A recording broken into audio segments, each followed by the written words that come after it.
Start.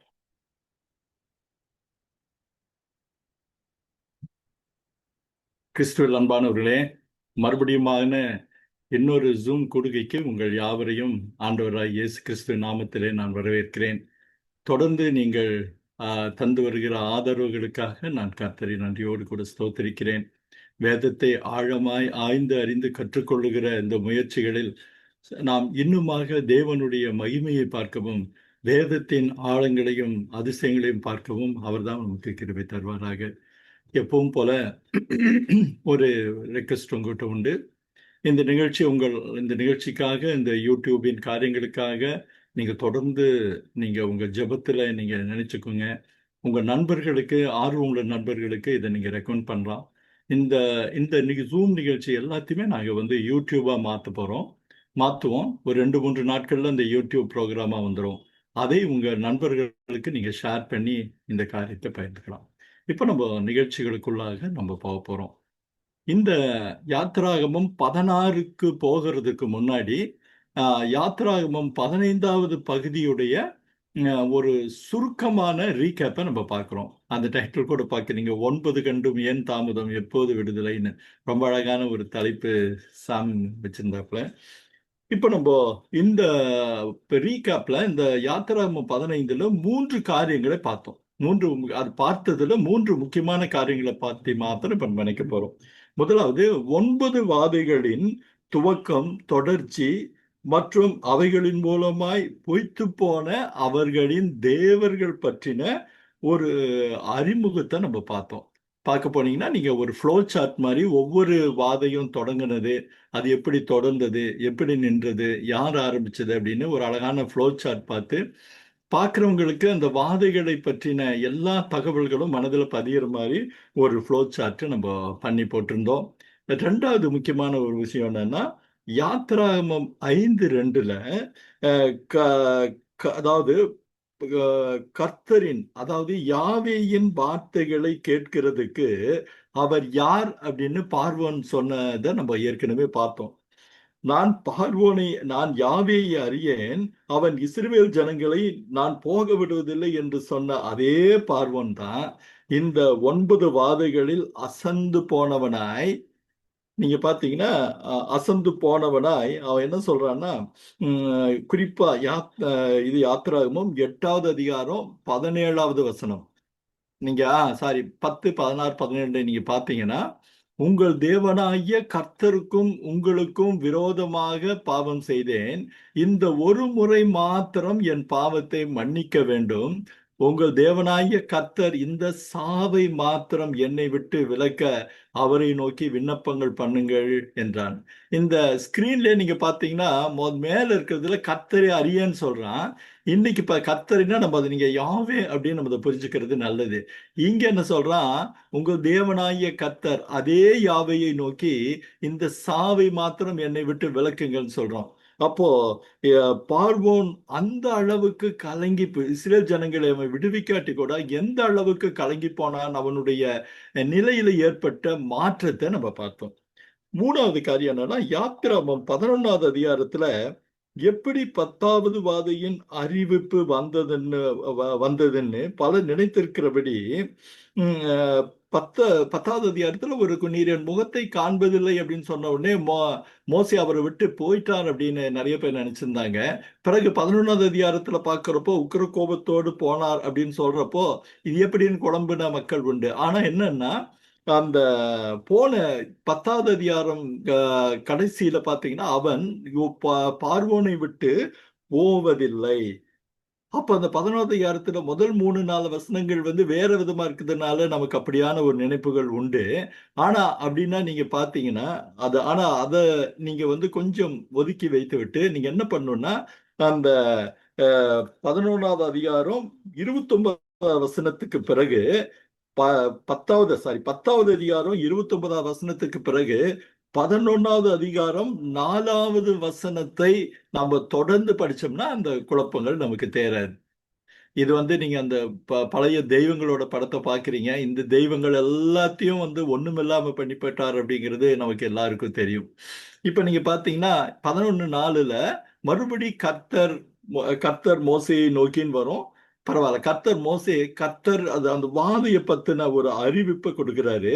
4-8 வரைக்கும் அந்த அறிவிப்பின் காரியங்களை பார்க்கிறோம். 4, 5, 6, 7, 8ங்கிறது ஆண்டவர் ஒரு காரியத்தை சொல்றாரு.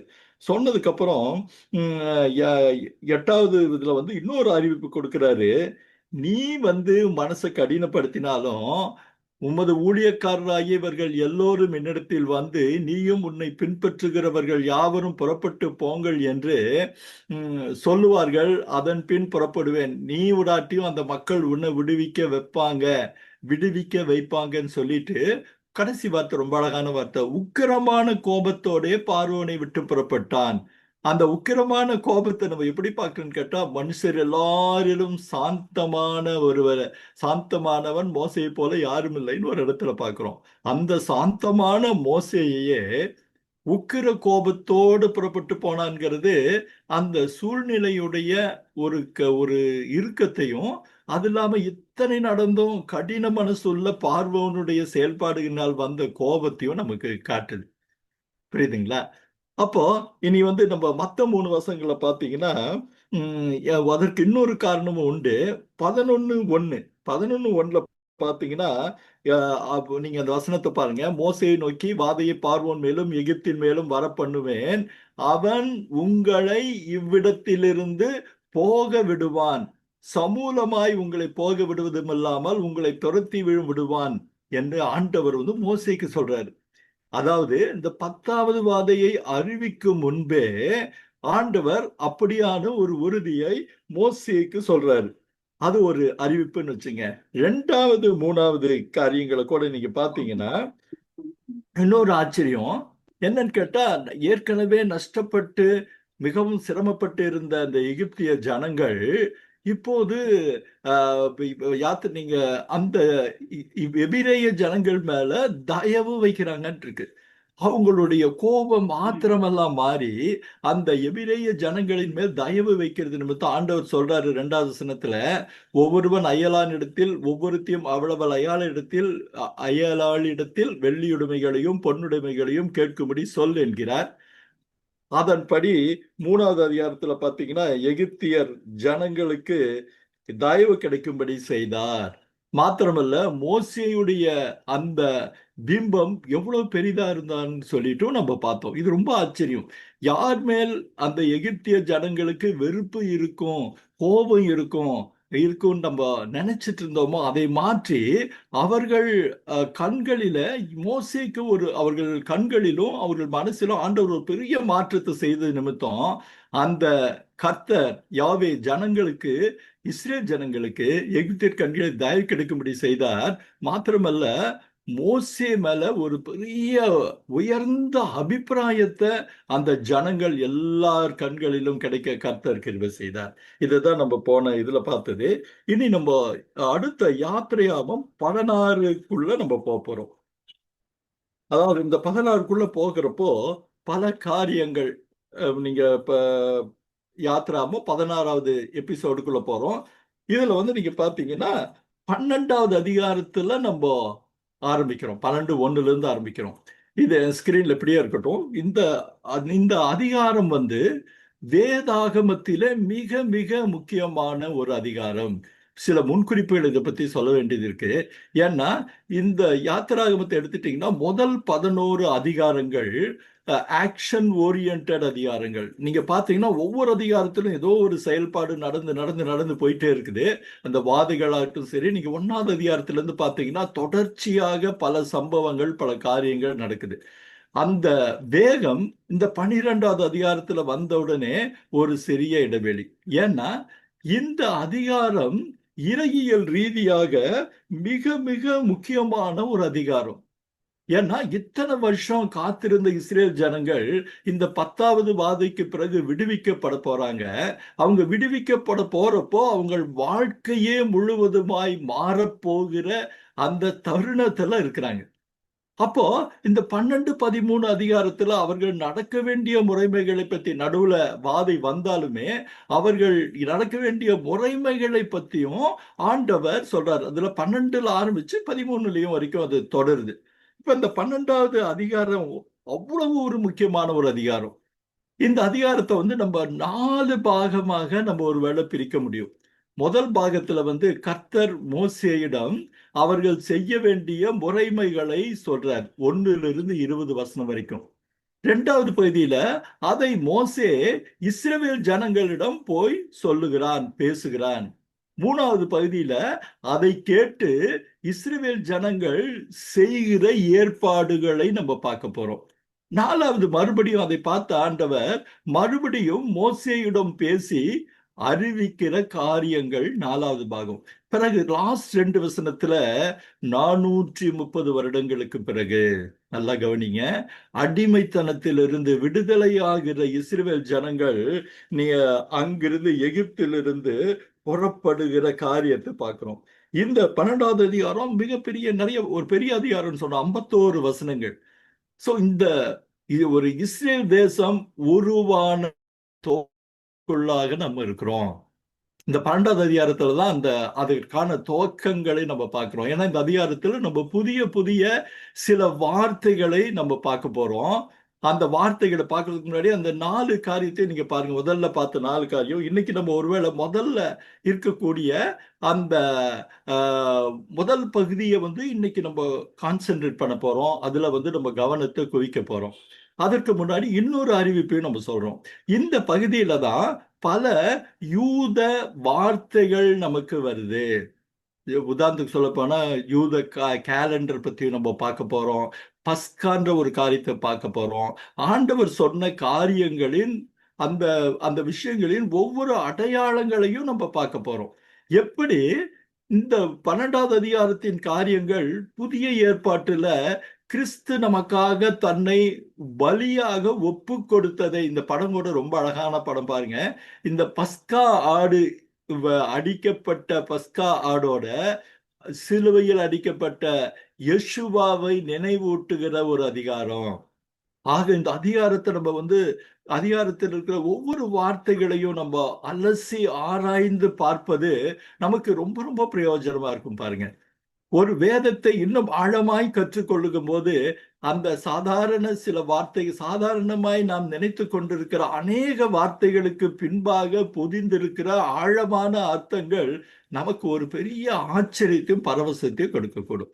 அதுதான் நம்ம இந்த அதிகாரத்துல மிக தெளிவாக பார்க்க போறோம். இப்போ நீங்க 12 1-2 பாருங்க. ஏற்கனவே ஸ்கிரீன்ல பார்த்த மாதிரி இஸ்ரேல் தேசத்தின் துவக்கம், அவங்க அங்கிருந்து போகிறது, வாக்குத்தத்தம் பண்ணப்பட்ட பூமிக்கு செல்லும் பயணத்தின் துவக்கம் இந்த 12:50 ஆரம்பிக்கிறதுன்னு நம்ம ஞாபகத்துல வச்சுக்கிறது நல்லது. சரி, இனி 12:2 காரியத்தை நீங்க பாருங்க. 12:2 1-2 பாக்குறீங்க. பார்த்தா இந்த மாதம் உங்களுக்கு பிரதான மாதம், இது உங்களுக்கு வருஷத்தின் முதலாம் மாதமாக இருப்பதாக. இது ஒரே ஒரு வசனத்துல சொல்லப்பட்டாலும் ஆண்டவர் ஒரு பெரிய மாற்றத்தை ஏற்படுத்துகிறார். நம்ம அந்த மாற்றத்திற்கான பல காரியங்களை ஒருவேளை நீங்க பொறுமையா கவனிக்கிறது நல்லது. புதிய கேலண்டர் அல்லது நம்ம ஒரு கால அட்டவணைன்ற ஒரு வார்த்தையை கேலண்டருக்கு பதிலாக தமிழ்ல பயன்படுத்தி இருக்கிறோம். அது கால அட்டவணை ஒரு சரியான மொழிபெயர்ப்புன்னு எனக்கு தோணல. ஆனாலும் ஒரு புரிதலுக்காக கால அட்டவணைன்னு போட்டிருக்கோம். ஒரு புதிய காலண்டர் ஆங்கில வார்த்தைகளால கால அட்டவணைன்னு போட்டா பரவாயில்ல, திருத்திருக்காங்க, ஒன்றும் பிரச்சனை இல்லை. அப்போ இந்த புதிய புதிய கால அட்டவணையை உணர்த்துகிறார். நீங்க பாத்தீங்கன்னா இஸ்ரேல் ஜனங்களுடைய காலங்கள் அவங்க எப்படி அவங்க கணக்கிட்டாங்கன்னு கேட்டா, அவர்களுடைய காலங்கள் நீங்க கேலண்டர் 2 வகைப்படலாம். இப்ப இந்த ஸ்கிரீன்ல பாக்குறீங்க. ஒண்ணு சோலார் கேலண்டர், சூரியனுடைய சுழற்சியை வைத்து 365 நாட்களை வைத்து கணக்கிடுகிற ஒரு கேலண்டர். சொல்லப்போனா நம்ம இந்த கேலண்டர் தான் பின்பற்றோம். ஆனா யூதர்களுக்கு லூனார் கேலண்டர்ங்கிறத முதல்ல இருந்தே பயன்படுத்தினாங்க. அதாவது அந்த நிலாவுடைய சூழ்ச்சியை வைத்து, அப்போது நீங்க அதுல பாத்தீங்கன்னா நம்ம சோலார் கேலண்டர்ல சூரியனை மையமாக வைக்கப்பட்ட கால அட்டவணையில 365 நாட்கள். ஆனா இங்க லூனார் கேலண்டர், அதாவது நிலாவை வைத்து கணக்கிடப்படுகிற கால அட்டவணையில நீங்க நல்லா உத்து பார்த்தீங்கன்னா ஹைலைட் பண்ணிருக்கிறத பாருங்க. 354 நாட்கள். உங்களுக்கு தெரியும் அந்த நிலாவோட சுழற்சி வந்து பெரும்பாலும் 28 29ல தான் அந்த நாட்கள்ல மாறிடும். உங்களுக்கு இதுவும் அமாவாசையும் சரி பௌர்ணமியும் சரி அந்த நாட்களுக்குள் மாறுறதுனால இந்த கால இடைவெளி இருக்கிறது நீங்க புரிஞ்சுக்கிறது நல்லது. 354 நாள் இருக்கிறப்போ இந்த ரெண்டு காலங்களையும் ஒப்பிட்டு பார்க்கிறப்போ பல நேரங்கள்ல சில விஷயங்கள் ஓவர்லேப் ஆகும். உதாரணத்துக்கு இந்த வருஷம் ஒரு குறிப்பிட்ட பண்டிகை நம்ம கணக்கெடுக்கிற இந்த கேலண்டர்ல வந்தா அதே பண்டிகை அடுத்த வருஷம் இப்ப நம்ம நினைச்சிட்டு இருக்கிற கேலண்டர் தேதியில வராது. உதாரணத்துக்கு இப்ப பிப்ரவரி 15ஆம் தேதி ஒரு பண்டிகை வந்துச்சுன்னா அதே பண்டிகை அடுத்த வருஷம் அதே பிப்ரவரி 15 வராது. அன்பானவர்களே, இந்த கணக்குகள் எல்லாம் நீங்க தெரிஞ்சுக்கிட்டீங்கன்னா அது ரொம்ப சுவாரஸ்யமா இருக்கும். ரொம்ப அது உங்களுக்கு ஒரு பெரிய ஈடுபாட்டோடு இருக்கும். அப்படி ஏன் தேதிகள் மாறுதுன்னா அவர்கள் லூனார் கேலண்டரை நிலா சுற்றலை அடிப்படையாக வைத்த கால அட்டவணையை பயன்படுத்துறாங்க. அப்போ அது ஒரு தகவலை தெரிஞ்சுக்கங்க. ரெண்டாவது ஒரு காரியம் என்னன்னா அவர்களுடைய கேலண்டர், இப்ப ஹியூபர் கேலண்டர் பாக்குறீங்க. இப்போ ஆண்டவர் வந்து முதல்ல இந்த கேலண்டர் எப்படி இருந்ததுன்னா 12 மாதங்களை நீங்க பாக்குறீங்க. இந்த 12 மாதத்துல இதற்கு முன்பாக அவர்கள் புது வருஷம் எப்போ தொடங்குச்சுன்னு கேட்டா இப்போ நீங்க அந்த கேலண்டர்ல பாக்குற 7வது திஸ்ரி மாதம், நீங்க வேதாகமத்துல பல இடத்துல பாத்தீங்கன்னா அத வருஷத்தை கேலண்டர்ல உங்களுக்கு ஆரோவுல காமிக்கிறாங்க பாருங்க. அந்த 7வது மாசமான திஸ்ரி மாதம் தான் வருஷத்தின் துவக்கமாக இருந்தது. ஒரு தெளிவுக்காக நம்ம சொல்றோம். இப்போ இந்த 2 கேலண்டரா குழப்பமா இருக்குது அப்படின்னு நீங்க ஒருவேளை பலர் நினைச்சா அதற்கு வந்து ஒரு புரிதலுக்கான ஒரு ஒரு சுலபமான ஒரு காரியத்தை பார்க்கலாம். இப்போ நம்ம ஸ்கூல் இயர் இங்க நீங்க பாத்தீங்கன்னா நமக்கு வந்து ஏப்ரல்ல இருந்து ஆரம்பிச்சு, அதாவது பிள்ளைகள் படிக்கிற இது வந்து ஏப்ரல்ல இருந்து ஆரம்பிச்சு மேல முடியுது. ஆனா ஒரு சாதாரண மக்களின் இயர் எப்படி ஆரம்பிக்குதுன்னு கேட்டா ஜனவரியில ஆரம்பிச்சு டிசம்பர்ல முடியறத பாக்குறோம். அக்கௌண்ட்ஸ் இயர் பாத்தீங்கன்னா ஏப்ரல் 1 மார்ச் 31 அக்கௌண்ட்ஸ் இயர் முடிக்குது. முடிச்சு அடுத்த ஏப்ரல் 1 புது வருஷம் அக்கௌண்ட்ஸை பொறுத்த வரைக்கும், கணக்குகளுக்கு பொறுத்த வரைக்கும். அந்த ஒரு தகவலை பின்னாடி வச்சுட்டு இப்போ அதை பார்த்துங்க. இதற்கு முன்பாக இஸ்ரேல் ஜனங்களுடைய கேலண்டர் திஸ்ரி மாதம், அதாவது இப்போ இந்த படத்துல நீங்க பார்க்கிற 7வது மாதத்தை அடிப்படையாக வைத்து துவங்கின ஒரு காரியம். ஆனா ஆண்டவர் என்ன பண்றாரு, அதை முழுவதுமாக மாற்றுகிறார். என்ன, இந்த நிசான் மாதத்தை வருஷத்தின் முதல் மாதமாக மாற்றுகிறார். பாருங்க, இப்ப மாற்றப்பட்ட அந்த நிசான் மாதத்துல ஒரு ஆரோ மார்க் போட்டு உங்களுக்கு காமிச்சிருக்கிறாங்க. இந்த நிசான் மாதத்தின் 14ஆம் தேதி தான் நமக்கு தெரிந்தபடி அந்த பஸ்கா பலி நாள். பஸ்கா நாள்ங்கிறது இந்த நிசான் மாதம் 14ஆம் தேதியில வருது. அப்போ முதல்ல 1வது மாசமா இருந்த அந்த திஸ்ரி இப்ப வந்து 7வது மாசமா மாறுது. இந்த 7வது மாதத்தில் தான் அநேக யூத பண்டிகைகள் இருக்கிறத பார்க்கிறோம். இப்போ போடுங்க, முதல்ல போடுங்க. அப்போ அவங்க முதல்ல எதை வைத்து அந்த திஸ்ரி மாதத்தை முதலாவது வைத்தாங்கன்னா இப்ப நீங்க பாக்குறீங்க அவர்களுடைய விவசாய காலங்களை வைத்து அவர்கள் வருஷத்தை துவக்கினார்கள். உதாரணத்துக்கு இலையுதிர் காலம், ஆட்டம் சொன்னா இலையுதிர் காலம், அதில் இருக்க மாசங்களை பாருங்க, திஸ்ரி, சிஷ்வான், சிஸ்லாவ்ன்ட்டு. அப்புறம் பனிக்காலம் தபத், ஷபத், அதார்னு.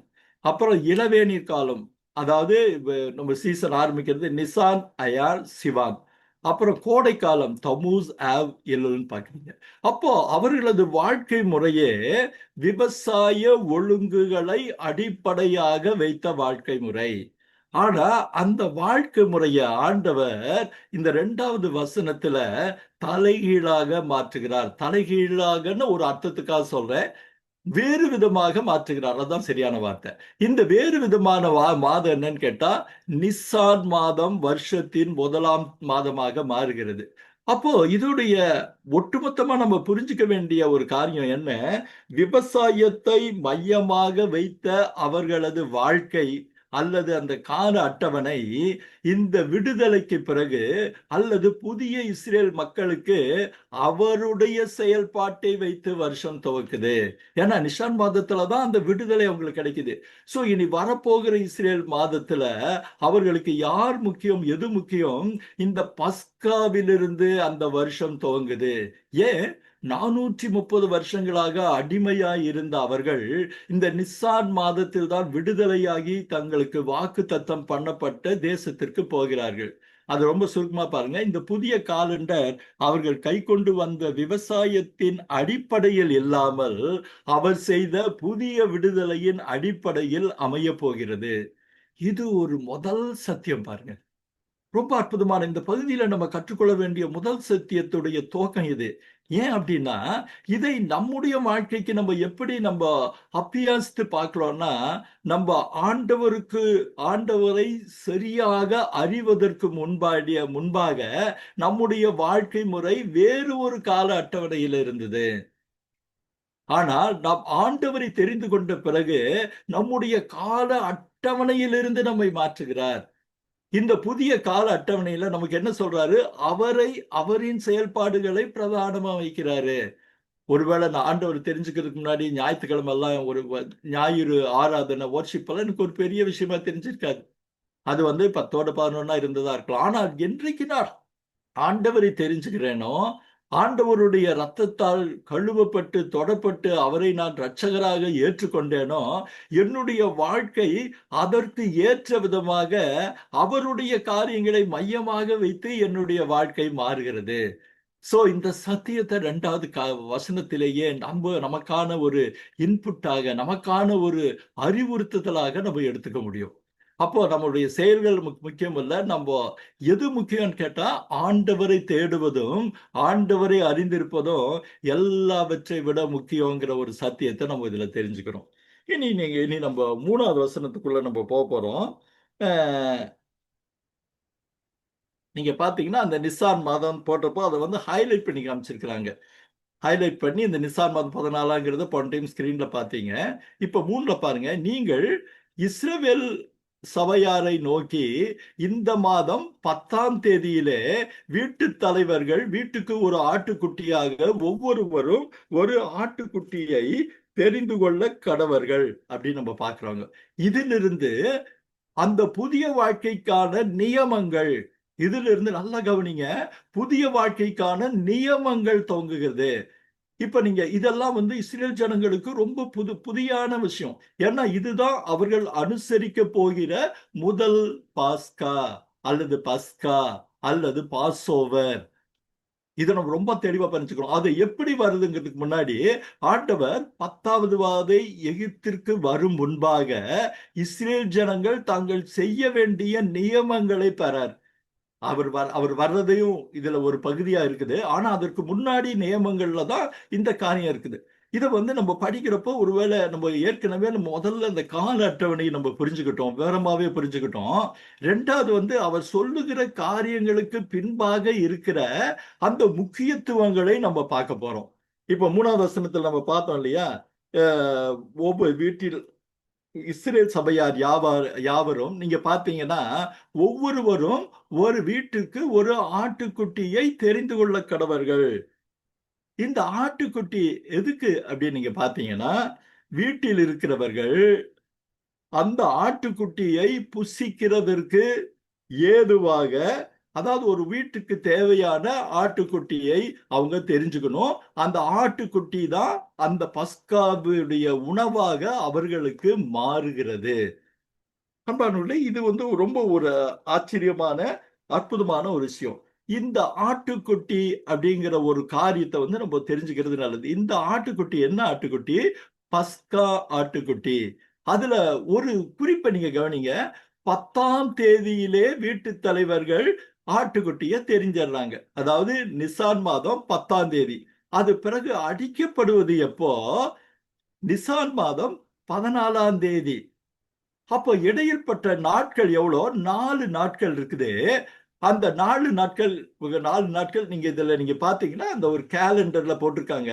10ஆம் தேதி அந்த ஏரோ மார்க் பண்ணிருக்கிறத பாருங்க. 10ஆம் தேதி அந்த ஆட்டுக்குட்டியை தெரிஞ்சுக்கிறாங்க.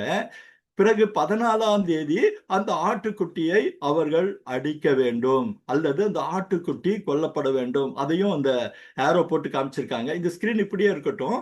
ஒரு ஒரு இதுக்கு முன்னாடி ஒரு தகவல் என்னன்னா, இந்த 4 நாட்கள்ல அந்த ஆட்டுக்குட்டி அந்த வீட்டில் இருக்கிற குழந்தைகளோடு பழகி இருந்திருக்கணும். பழகிரும். இயல்பாவே ஆட்டுக்குட்டிகள் சொல்லுவாங்க, ஆட்டுக்குட்டியை வளர்த்தவங்களுக்கு எல்லாருக்கும் தெரியும், ஆட்டுக்குட்டிகள் வீட்டில் இருக்கவங்க கூட ரொம்ப சீக்கிரம் பழகிரும். அவர்களுடைய விளையாட்டுக்காக குழந்தைகள் இருந்தா அவங்களுடைய தோழரா அன்பா அது மாறிடும். அந்த மாறின ஆட்டுக்குட்டி, அந்த நேசத்திற்குரிய ஆட்டுக்குட்டி தான் 4வது நாள் கழிச்சு அவர்களுடைய பாவங்களுக்காக மரிக்க போகிறது. இந்த வீடியோ கூட நீங்க பாருங்க. நீங்க அந்த படத்துல அது ரொம்ப அழகா போட்டிருக்காங்க. எந்த ஆட்டுக்குட்டி 4 நாட்கள் அவர்கள் வீட்டில் இருக்க எல்லாரோடு பழகி அன்பாக நேசிக்கப்பட்டதோ அந்த ஆட்டுக்குட்டி தான் பலியாகுது. அதற்கான ஒரு ஏஐ வீடியோ பாருங்க. அப்ப இன்னும் கொஞ்சம் புரியும் உங்களுக்கு. பஸ்கா, ஆட்டுக்குட்டியை 3 நாள் முன்னமே கொண்டு வந்துட்டீங்களா? இன்னைக்கு 10ஆம் தேதி, 14ஆம் தேதி இரவில கர்த்தர் கடந்து செல்வார். நாம் எல்லாம் அதுக்கு தயாராகணும். அப்பா, இது என்ன கூட்டம்? இன்னும் 3 நாள்ல பஸ்கா பண்டிகை வருது இல்ல, அதுக்காக இயேசு எருசலேமுக்கு வர்றாரு. குழந்தைகளே, இந்த இயேசுவை பற்றி யோவான் ஸ்நானகன் பெத்தாபரா என்ற இடத்துல என்ன சொன்னார்னு உங்களுக்கு ஞாபகம் இருக்கா? இதோ உலகத்தின் பாவத்தை சுமந்து தீர்க்கிற தேவ ஆட்டுக்குட்டி அப்படின்னு சொன்னாரு. அப்பா, சரியா சொன்னீங்க குழந்தைகளே. நீங்க இன்னொரு இந்த படங்கள் அப்புறமா நம்ம பார்க்க போறோம். இதுக்கு முன்னாடி ஒரு தகவல் என்னன்னா, அந்த ஆட்டுக்குட்டியை தெரிந்து கொண்டான்ற வீடியோக்கு அப்புறம் உடனடியாக நம்ம இன்னொரு வீடியோவை பார்த்தோம். என்னன்னா, ஆண்டவர் எருசலேமில் நுழைகிற அந்த வீடியோ. அப்போ இங்க எப்படி பலியாடாக அந்த ஆட்டுக்குட்டி இருந்ததோ அதே வண்ணமாக நமக்கான பஸ்கா பலியாக ஆண்டவர் சிலுவையில் அடிப்பதற்கு முன்பாக எருசலேமில் வருகிறார். அப்போ இயேசு யாரு அப்படிங்கிறதுக்கு தான் அந்த உதாரணத்தை பார்த்தீங்க. யோவான் 1:29 யோவான் ஸ்நானகர் ஆண்டவரை பத்தி சொல்றப்போ என்ன சொல்றாரு? இவர் 1:29 பாருங்க. யோவான் 1:29 இவர் பஸ்கா ஆடு, பஸ்கா பலியான ஆடு அப்படின்னு சொல்லி ஆண்டவர் அறிவிக்கிற காரியத்தை நம்ம பார்க்கிறோம். இங்க பாருங்க, யோவான் 29 இயேசுவை தன்னிடத்தில் வரக்கொண்டு உலகத்தின் பாவத்தை சுமந்து தீர்க்கிற ஆட்டுக்குட்டி. நீங்க பாத்தீங்கன்னா 19:14 கூட ஆயத்த நாளும் ஆயத்தமாகி இருந்தது. அவன் யூதர்கள் அந்த 19வது அதிகாரத்துல பார்த்தா இயேசு சுவாமி அடிக்கப்படுகிற சம்பவத்தை பார்க்கிறோம். இப்ப அந்த ஸ்கிரீன்ல நீங்க பார்த்த 10ஆம் தேதி அந்த கோஷான்ல இருக்கிற எபிரேய ஜனங்களுக்கு வந்த ஆட்டுக்குட்டியோடு ஒப்பிடுகிற மாதிரி அடுத்த வீடியோ இருந்ததை நம்ம பார்த்தோம். ஏன்னா அந்த ஆட்டுக்குட்டி எப்படி அந்த வீட்டாருடைய பாவங்களுக்கு அவர்கள் மீட்கப்படுவதற்கு காரணமாக இருந்ததோ அதே விதமாக நம் ஆண்டவராகிய இயேசு கிறிஸ்து கரெக்டா அந்த 3 நாளைக்கு முன்னாடி அவர் எருசலேமுக்குள்ள வந்து பஸ்கா பலியாக சிலுவையில் அடிக்கப்படுகிறார். அந்த ஆட்டுக்குட்டியினாலுடைய ரத்தத்தினால அவர்கள் மீட்கப்பட்டார்கள். இந்த தேவாட்டுக்குட்டியின் ரத்தத்தினால நம்ம ஒவ்வொருவரும் மீட்கப்படுகிறோம். அதுதான் ஒரு பெரிய அற்புதம். நான் ஏற்கனவே சொன்னவண்ணமா அந்த வெறும் வார்த்தைகளில் இருக்கிற அந்த பிம்பங்கள் ஆட்டுக்குட்டி அப்படிங்கிறது உடனடியா நமக்கு நம்ம யோவான் ஸ்நானன் சொன்ன இந்த ஞாபகம் வர்ற மாதிரி ஆண்டவராய் இயேசு கிறிஸ்து நமக்காக பலியாகிற ஒரு பலியானார் என்பதை நிழலோட்டமா அமைஞ்சதை நம்ம பார்க்கணும். இந்த ஸ்கிரீன்ல ரொம்ப அழகான படத்தை பார்க்குறீங்க. ஒரு இடத்துல ஆண்டவருடைய ஆணி அடிக்கப்பட்ட கை, இன்னொன்று வந்து கத்தியால் கீறப்பட்ட ஆட்டுக்குட்டியின் தலை. அப்போ என்ன, இந்த பகுதியில தான் புதிய ஏற்பாட்டில பார்க்கக்கூடிய அநேக சத்தியங்களின் நிழலோட்டங்களை நம்ம பார்த்து ஆண்டவருடைய அனாதி தீர்மானமும் திட்டமும் எவ்வளவு அழகா இருக்குன்னு சொல்லி நம்ம பார்க்கிறோம். இனி இந்த ஆட்டுக்குட்டி பத்தின ஒரு டிஸ்கிரிப்ஷன் நம்ம பார்ப்போம். இந்த 5வது வசனத்துல பாருங்க, இந்த ஆட்டுக்குட்டி ஆணும் 1 வயதுள்ளதும் வயதுள்ளதுமா இருக்கிறது அப்படின்னு நம்ம வசனத்துல ஒண்ணு பாக்குறோம். இதுல நம்ம தமிழ் பைபிள்ல பல பேர் எப்படி ஒரு தப்பா பிரிச்சுக்கிறாங்கன்னு கேட்டா, 1 வயதான ஆட்டுக்குட்டி அப்படின்னு சொல்றப்போ ஒரு வயதான ஆட்டுக்குட்டின்னு நினைச்சுக்கிறாங்க. அல்ல அல்ல அல்ல. நீங்க பாத்தீங்கன்னா 1 வயதான பழுதற்ற ஆட்டுக்குட்டி. அது இங்கிலீஷ்ல பாத்தீங்கன்னா இன்னும் தெளிவா இருக்கும். 1 year old male lamb without blemish அப்படின்னு பாக்குறோம்.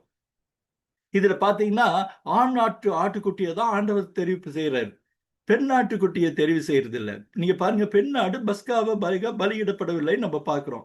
இது ஏன் இப்படி அப்படின்னு கேட்டீங்கன்னா, இதற்கு பின்பாக ஒரு அழகான ஒரு அற்புதமான ஒரு காரணம் இருக்குது. இப்ப நம்ம சொல்ல போற ஒவ்வொரு வார்த்தைகளுக்கு பின்னாலையும் ஒரு அற்புத காரணங்கள் இருக்கிறத நம்ம புரிஞ்சுக்கிட்டோம்னா ரொம்ப ஆச்சரியமாவும் வியப்பாவும் இருக்கும். ஏன்னா நம்ம ஜனங்கள், நம்ம எத்தனையோ ஜனங்கள், அந்த இஸ்ரேல் ஜனங்கள் வந்து ஆயிரக்கணக்கில், சொல்ல போனா லட்சக்கணக்கில் இருந்தாங்க. அது வந்து ஒரு ஒரு ஒரு ஆயிரக்கணக்கான வீடுகள்னு வச்சுக்கோங்களேன். இந்த ஆயிரக்கணக்கான வீடுகள்ல ஆணாடு பெண்ணாடுன்னு ஒருவேளை அந்த பலியிடப்பட்டிருந்தால் என்ன ஆகும்னா, கால்நடைகளின் எண்ணிக்கை வெகுவாக குறைந்து விடும். ஏன்னா பெண்ணாடு வந்து இது இனப்பெருக்கத்துக்காக வைக்கப்பட்ட ஆடு.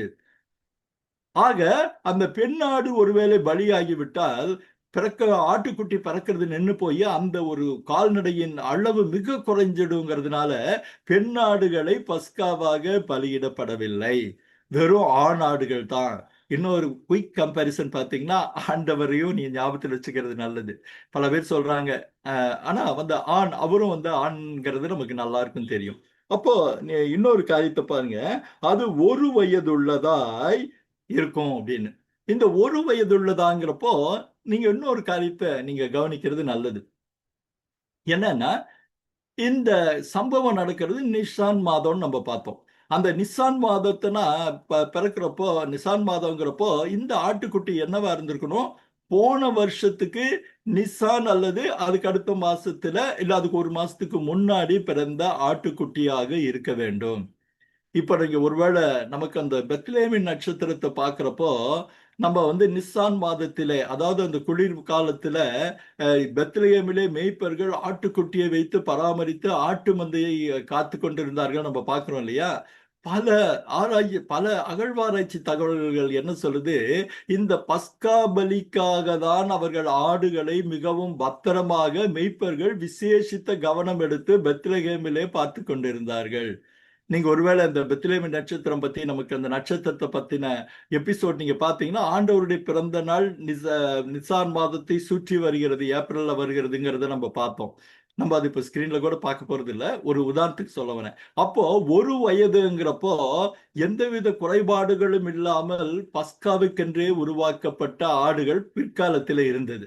அதற்கு முன்னோடி என்னன்னு கேட்டா இங்கதான். ஏன்னா அந்த பஸ்கா பலிக்கு பழுதற்ற ஆடுகளை வேணுங்கிறப்போ அவைகள் விசேஷ விதமாய் கவனிக்கப்பட்டு வந்ததுதான் காலாகாலமா நடந்த ஒரு காரியம். ஆனா இது அங்க அப்படி இல்லை. இது வந்து முதல் பஸ்கா. அந்த முதல் பஸ்காங்கிறப்போ ஆண்டவர் கொடுக்கிற ஒரு ஒரு ஒரு நிபந்தனை என்ன? அதற்கு 1 வயசு தான் இருக்கணும், பழுதற்றதாக இருக்கணும். அது ஏற்கனவே சொன்ன வண்ணமாக 10ஆம் தேதி கொண்டு வந்து அந்த வீட்டுக்குள்ள வச்சுக்கணும். 3-4 நாட்கள் அந்த குழந்தை அந்த பிள்ளைகளோடு அந்த ஆடு பழகணும். பழகின அதே ஆடு அவர்களுக்காக தான் உயிரை கொடுக்க வேண்டும். அப்ப அந்த உயிரை கொடுக்கிற காரியம் வந்து நமக்கு, நம்ம இந்த ஸ்கிரீன்ல கூட பாக்குறீங்க. அந்த மக்களுக்காக அந்த ஆடு பலியிடப்பட்டதை போல ஆண்டவர் சிலுவையில் அடிப்பதற்கு முன்பு 3 நாட்கள் நடந்த சம்பவங்களை பார்த்தீங்கன்னா, மக்கள் எல்லாரும் ரொம்ப அவரை நேசிச்சாங்க. அவர் அந்த ட்ரைம்ஃபல், அந்த வெற்றி பவனி வர்றப்போ யூதர்களின் ராஜாவே வாழ்க, யூதர்களின் யோசான்னா, உன்னதத்திலே ஓசான்னான்னு சொல்லி அவர் செய்கிற பல காரியங்களுக்காக மக்கள் புகழ்ந்து கொண்டே இருந்தாங்க. அந்த 3 நாட்களும் பல சம்பவங்கள் ஒருவேளை நம்ம எல்லாருக்கும் ஞாபகம் இருக்கலாம். ஆனால் இங்கே எப்படி 3 நாட்கள் இந்த வீட்டிற்கு பிரியமாய் இருந்த ஆட்டுக்குட்டி 14ஆம் தேதி அடிக்கப்பட்டதோ, இயேசு சுவாமி வந்த காலத்துல 3 நாட்கள் மிகவும் மக்களால் போற்றப்பட்டு, மக்களால் புகழப்பட்டு, அவருக்கு வரவேற்பு கொடுத்த அதே தேவ ஆட்டுக்குட்டியான ஆண்டவர் பெரிய வெள்ளிக்கிழமை அன்று மக்களுக்காக, அவர்களை மீட்பதற்காக சிலுவையில் அடிக்கப்படுகிறார். என்ன அழகான ஒரு ஒப்புமை பாருங்க. அப்போ இதுல இன்னொரு காரியத்தை கூட நீங்க பார்க்கலாம். அந்த இன்னொரு காரியம், அதை இந்த 14ஆம் தேதி அடிக்கணும்னு சொல்லிட்டாங்க இல்லையா? இந்த 14ஆம் தேதி அடிக்கணும்னு சொல்றப்போ ஒரு கண்டிஷன் சொல்றாங்க. அது என்னன்னு நீங்க பாத்தீங்கன்னா ரொம்ப ஆச்சரியமா இருக்கும். அது ஒரு வார்த்தையில அது ரகசியமா சொல்லிடுறாங்க. அதை 14ஆம் தேதி வரைக்கும் வைத்திருந்து இஸ்ரேல் சபையின் ஒவ்வொரு கூட்டத்தாரும் சாயங்காலத்தில் அதை அடித்து, நீங்க கவனிங்க, சாயங்காலத்தில் அடித்து, இது என்னப்பா அடிக்கிறது 14ஆம் தேதி சாயங்காலம்னா என்ன கணக்கு அப்படின்னு நீங்க பாத்தீங்கன்னா, அந்த சாயங்காலம் என்ற வார்த்தையை ஆங்கில பதிப்பில டுலைட் அப்படின்றாங்க. இந்த டுலைட்டுக்கு நம்ம தமிழ்ல சொல்லணும்னா அந்தி மாலை அப்படின்னு இந்த ஸ்கிரீன்ல பாக்குறீங்க. அந்த இதுல பாத்தீங்கன்னா பகல் பொழுது முடிந்து ரா பொழுது ஆரம்பிக்கிற நேரம் டுலைட் அப்படின்னு பாக்குறோம். அதாவது நீங்க இந்த ஸ்கிரீன்ல பாக்குறீங்க, இந்த டுலைட் 2 தடவை வரும். ஒன்று ஒண்ணு காலையில வரும். இதற்கு இன்னொரு ஸ்பெசிபிக் பேர் உண்டு. சாயங்காலம் வருகிற இதுக்கும் அதாவது சூரியன் மறைந்த பிறகு இருள் ஆரம்பிப்பதற்கு முன்பாக இருக்கிற அந்த இடைப்பட்ட பகுதி தான் அந்த டுலைட். அதை நம்ம தமிழ் பதிப்புல ரொம்ப சாயங்காலமா, ரொம்ப சாதாரணமா சாயங்காலம்ன்ற ஒரே வார்த்தையை சொல்லிட்டாங்க. ஏன் சாயங்காலத்துல அடிக்கணும்? அது ஒரு ஆச்சரியமான கேள்வி இல்லையா? ஏன் பகல்ல அடிக்கக்கூடாதா அப்படின்னா, யூதர்களின் நாள் கணக்கீடை நீங்க ஒருவேளை கவனிக்கிறது நல்லது. நீங்க பாத்தீங்கன்னா ஸ்கிரீன்ல அதே தான் போட்டிருக்காங்க. இஸ்ரவேல் கூட்டத்தாரும் சாயங்காலத்தில் அதை அடித்துன்னு. அவர்கள் நாட்கள் சாயங்காலத்துல தான் ஆரம்பிக்குது. அதாவது சொல்ல போனா நம்ம இதுல பார்த்தா நம்மளுக்கு எப்படி சாயங்காலம் 6 மணி இருக்கோ நமக்கு, அந்த 6 மணியிலிருந்து தான் அவர்கள் நாட்கள் துவங்குகிறது. நமக்கு காலையில துவங்குது, ஆனால் அவர்களுக்கு அப்படி இல்லை, மாலையில துவங்குது.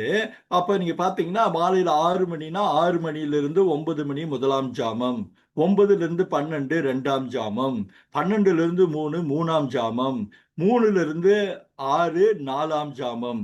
இந்த வார்த்தையை ஞாபகத்தில் வச்சுட்டீங்கன்னா பல புதிய ஏற்பாட்டின் காரியங்கள் உங்களுக்கு புரியும். நீங்கள் 2 தரம் கோழி கூவுவதற்கு முன்பு 3 தரம் என்னை மறுதளிப்பீர்கள்னு பேதுருக்கு சொல்றாரு இல்லையா? அதுக்கு என்ன கோழி கூவுதுங்கிறது எப்படி நம்ம எடுத்துக்கலாம்னா, ஒவ்வொரு ஜாம முடியும் போதும் கோழி கூவும். கோழி கூவுங்கிறது ஒரு ட்ரம்பட் சத்தம். நம்ம மணி அடிக்குதுன்னு சொல்றோம் இல்லையா? ஒவ்வொரு மணிக்கும் சங்கூதுன்றாங்களா, அந்த மாதிரி ஒரு அர்த்தம். அப்ப என்னன்னா 9 மணிலிருந்து 12 மணிக்குள்ள என்னை 2 தடவை மறுதளிப்ப அப்படிங்கறத அர்த்தம். அப்ப அதே மாதிரி அவர் 4ஆம் ஜாமத்தில் நடந்து வந்தார்னு கேட்டீங்கன்னா, விடியற் காலத்தை, அதாவது 3 மணியிலிருந்து 6 மணிக்குள்ள அவர் நடந்து வந்தார்னு நம்ம புரிஞ்சுக்கிறது நல்லது. இந்த வார்த்தைகள் இப்ப புரிஞ்சாதான் வேதத்தின் இந்த யூதர்கள் பயன்படுத்துகிற வார்த்தைகளின் அர்த்தம் நமக்கு புதிய புரிதலையும் ஒரு இதையும் கொடுக்கும். அப்ப அந்த டுலைட் நம்ம ஏற்கனவே பார்த்தோம். இந்த டுலைட்டுடைய இதற்கு என்ன இன்னொரு முக்கியத்துவம் கேட்டீங்கன்னா, நீங்க அந்திமலை, அதுக்கு நீங்க பாத்தீங்கன்னா மூலமொழியில பெயின் அபராயும் அபர் பாயின் அப்படின்னு அழைக்கிறாங்க. இந்த அடிக்கிறதுடைய ஒரு நோக்கம் என்னன்னா, முதலாவது அவர்கள் பஸ்கா பலிக்காக அந்த காரியத்தை, ஆட்டுக்குட்டியை அடித்து அதை உணவுக்காக ஆயத்தம் செய்ய வேண்டும். நல்லா புரிஞ்சுக்குங்க. ஆயத்தம் செய்யணும். ஆயத்தம் செய்யறதுல எப்படின்னா, நம்ம அடுத்த வசனத்துல பார்க்கிறோம், அதை சுட்டெரிக்கிறார்கள் அப்படின்னு நம்ம பார்க்கிறோம். நீங்க பாத்தீங்கன்னா அது இல்லாம யூதர்களுடைய பழக்க வழக்கத்தை பாத்தீங்கன்னா இந்த டுலைட் டைம்ல தான். நீங்க சங்கீதம் 141:2 கூட பாத்தீங்கன்னா அந்த ஒரு வார்த்தை இருக்கும்.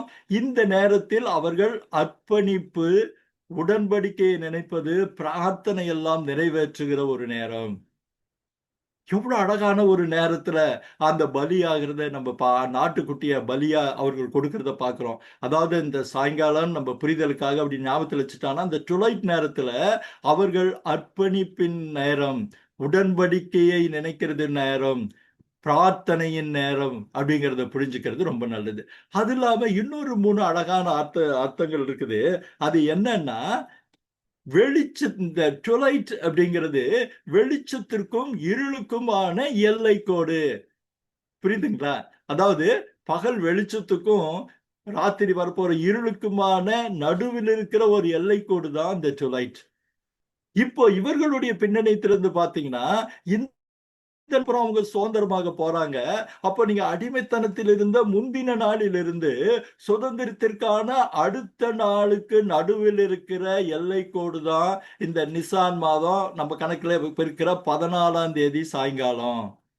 அப்ப அந்த முக்கியத்துவம் எவ்வளவு அழகுன்னு பாருங்க. அதான் அடிமைத்தனத்திலிருந்து சுதந்திரத்திற்கு போகிற பயணத்தின் எல்லை கோட்டுல தான் இந்த முதலாவது பஸ்கா பலி நடக்குது. இன்னொரு அழகான சத்தியம் இருக்கு. என்னன்னா, பழைய வாழ்வியல் முறைக்கும் புதிய வாழ்வியல் முறைக்குமான துவக்கம் அல்லது எல்லைக்கோடு. இந்த 14ஆம் தேதிக்கு முன்னாடி வரைக்கும் அவங்க அக்ரிகல்ச்சர் கேலண்டரை பார்த்து அதன்படி அவங்க வாழ்க்கைய கையாண்டுட்டு இருந்தாங்க. ஆனா இந்த ஆட்டுக்குட்டியை அடிக்கிற இந்த துளைற்றுக்கு பிறகு நிசான் மாதத்தை முதலாக வைக்கிற புதிய கால அட்டவணைக்குள் இருக்கிறாங்க. அப்போ அந்த டுலைட்டுங்கிறது ரெண்டிற்குமான ஒரு எல்லை கோடு, ரெண்டிற்குமாய் நடுவில் இருக்கிற ஒரு காரியம். எவ்வளவு அற்புதம்! சாயங்காலம்ன்ற ஒரே ஒரு வார்த்தையில இத்தனை அர்த்தங்களை மோசே பதிந்து வைத்திருக்கான்னு நினைக்கிறப்போ பிரமிப்பதை தவிர வேறு வழி இல்லை. ரொம்ப ஆச்சரியமா இருந்தது. அந்த சாயங்காலத்துக்கான ரெஃபரன்ஸ் எடுத்து பார்க்கிறப்போ இத்தனை தகவல்கள், இத்தனை அர்த்தம் புதிந்த ஒரு காரியங்கள் இருக்கிறத பார்க்கிறப்போ ரொம்ப ரொம்ப ரொம்ப ஒரு பெரிய இதா இருந்தது. அப்போ இன்னொரு காரியத்தை கூட பார்க்கலாம். இதற்கு முன்னாடி ஒரு காரியத்தை பத்தி நான் சொல்லணும்னு நினைச்சேன். அது என்னன்னா, யாத்திராகமம் 12:4 அந்த ஆட்டுக்குட்டி இந்த பஸ்கா அந்த அனுசரிப்பு என்னன்னா முழு குடும்பத்துக்குமான ஒரு அனுசரிப்பு, வீட்டில் இருக்கிற ஒவ்வொருவருக்குமான ஒரு அனுசரிப்பு. இந்த பார்த்தா வீட்டு தலைவர்கள் ஆட்டுக்குட்டியை தெரிந்து கொண்டாலும் இந்த சம்பிரதாயத்தை இல்லது இந்த சடங்கை வீட்டில் இருக்கிற அனைவருக்கும் ஒரு பங்கு உண்டு. அதை அந்த ஒரு ஆட்டுக்குட்டியை ஒரு வீட்டுக்கு எடுத்தாங்கன்னா அந்த வீட்டில் இருக்கிற அனைவரும் அந்த ஆட்டுக்குட்டியை புசிக்கிறது நிமித்தம், அந்த ஆட்டுக்குட்டியின் மாம்சத்தை உண்பது நிமித்தம் அந்த பஸ்காவில் அவர்கள் பங்கு கொள்கிறார்கள்.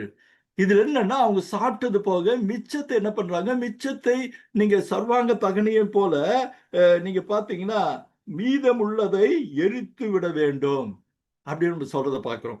இது ரெண்டையும் புரிஞ்சுக்கிட்டா அந்த சம்பிரதாயத்தோட மிக முக்கியமான ஒரு காரியத்தை பார்க்கிறோம். இதுல நம்ம புதிய ஏற்பாட்டுல இருந்து ஒரு வசனத்தை கூட நீங்க பார்க்கலாம். இந்த ஆட்டுக்குட்டிங்கிறப்போ நீங்க அந்த போடுங்கம்மா, அந்த அடுத்தது போடுங்க, அந்த யோவான் 5 லூக்கா 22:19.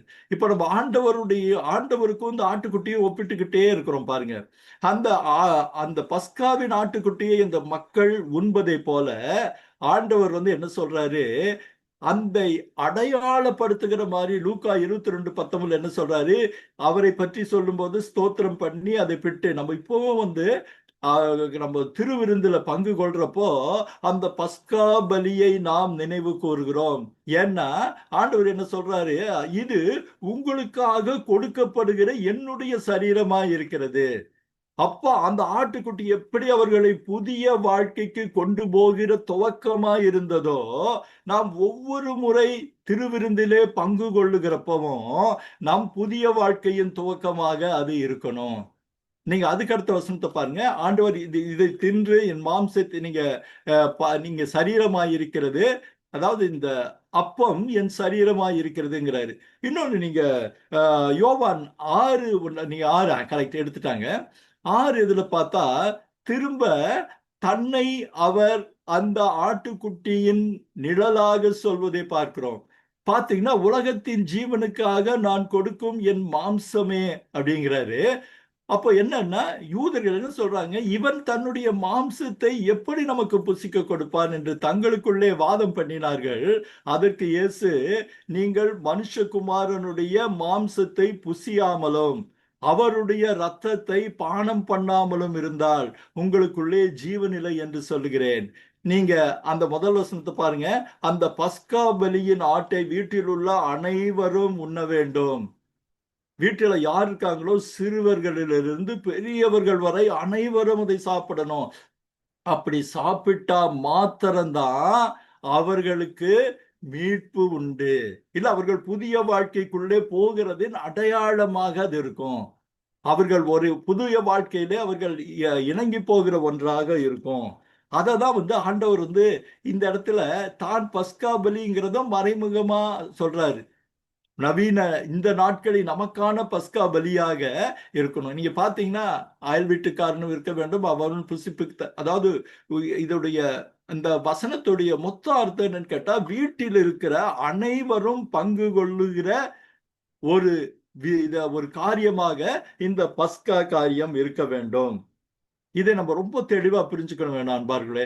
அப்ப நம்ம ஆண்டவர் பின்னாடி சொல்றதோடைய அர்த்தம், இங்கேயே நமக்கு அந்த ஆட்டுக்குட்டியின் மாம்சத்தை புசிப்பது, அதாவது சுட்டெரிக்கப்பட்ட ஆட்டுக்குட்டியின் மாம்சத்தை மிச்சம் வைக்காமல் புசிப்பது எவ்வளவு முக்கியமோ, அந்த ஆண்டவராகிய இயேசு கிறிஸ்து நமக்கான பஸ்கா ஆடாக மாறின அவரை புசித்து, அதுதான் நம்ம திருவிருந்துல பண்றோம். அவரை நாம் அங்கு ஏற்றுக்கொள்வது மிக மிக அவசியமான ஒன்றாக இருக்கிறது. அப்போ இந்த ரெண்டுக்குமான ஒப்புமை எவ்வளவு அழகா இருக்கு பாருங்க. ஆண்டவரும் தன்னுடைய ராப்போசனத்துல இந்த காரியத்தை சொன்னதை நம்ம பார்க்கிறோம். அந்த அவர் பிட்டு என் சரீரம் அப்படின்னு அந்த அப்பத்தை கொடுக்கிறப்போ நமக்கு அந்த காரியம் மறுபடி நமக்கு இந்த பஸ்கா 12வது அதிகாரத்தின் காரியங்கள் நமக்கு நிலைப்பட்ட வேண்டும். இப்போ இதற்கு முன்பாக ஒரு காரியத்தை நம்ம பார்க்கறது நல்லது. இந்த 7வது அதிகாரத்துல பாருங்க, அதை சாயங்காலத்தில் அடித்து அதன் இரத்தத்தை கொஞ்சம் எடுத்து அதை புசிக்கும் வீட்டு வாசல்களில் நிலைக்கால்கள் 2லும் சட்டத்தின் மேற்தள தட்டத்திலும் தெளித்து அப்படின்னு இருக்கு. அப்ப என்ன, இந்த ஆட்டை கொன்ற உடனே, ஆட்டை அடித்த உடனே அதை அதன் ரத்தத்தை எடுத்து, நம்ம தமிழ் பைபிள்ல தெளித்து அப்படின்னு ஒரு வார்த்தை இருக்கும்.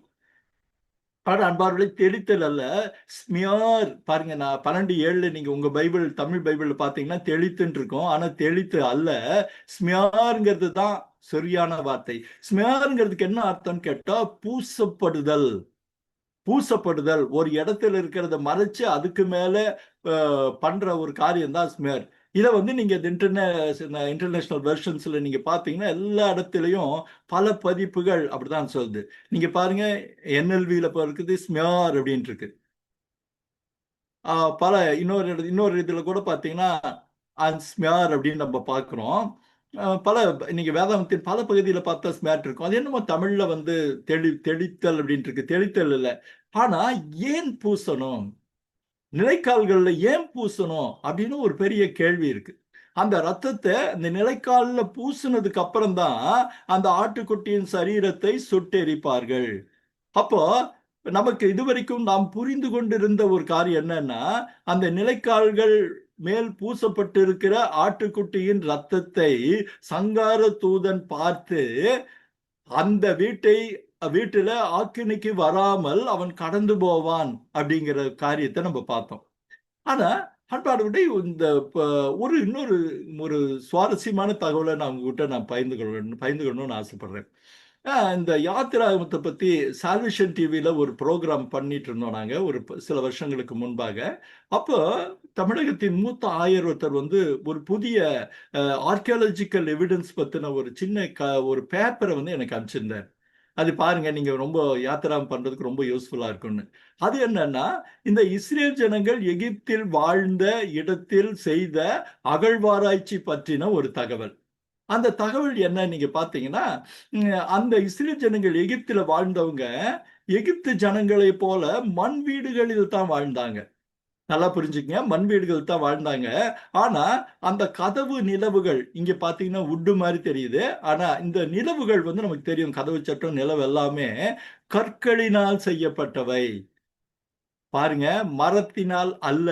இங்க பாக்குறப்ப மரங்கிறது ஒரு புரிதலுக்காக இருக்குது. இது அப்படியே லிட்ரலா நீங்க எடுத்துக்க கூடாது. கற்களினால் செய்யப்பட்டவைகள், அந்த கற்களினால் செய்யப்பட்ட நிலவுகள். ஏன்னா எகிப்தியர்களுடைய நம்பிக்கை என்னன்னு கேட்டா, அவர்களுக்கு மறுவாழ்வில் நம்பிக்கை இருந்தது. தாங்கள் இறந்ததுக்கு அப்புறம் புதிய வாழ்க்கைக்கு போவோம்னு சொல்லி அவங்க நம்பினாங்க.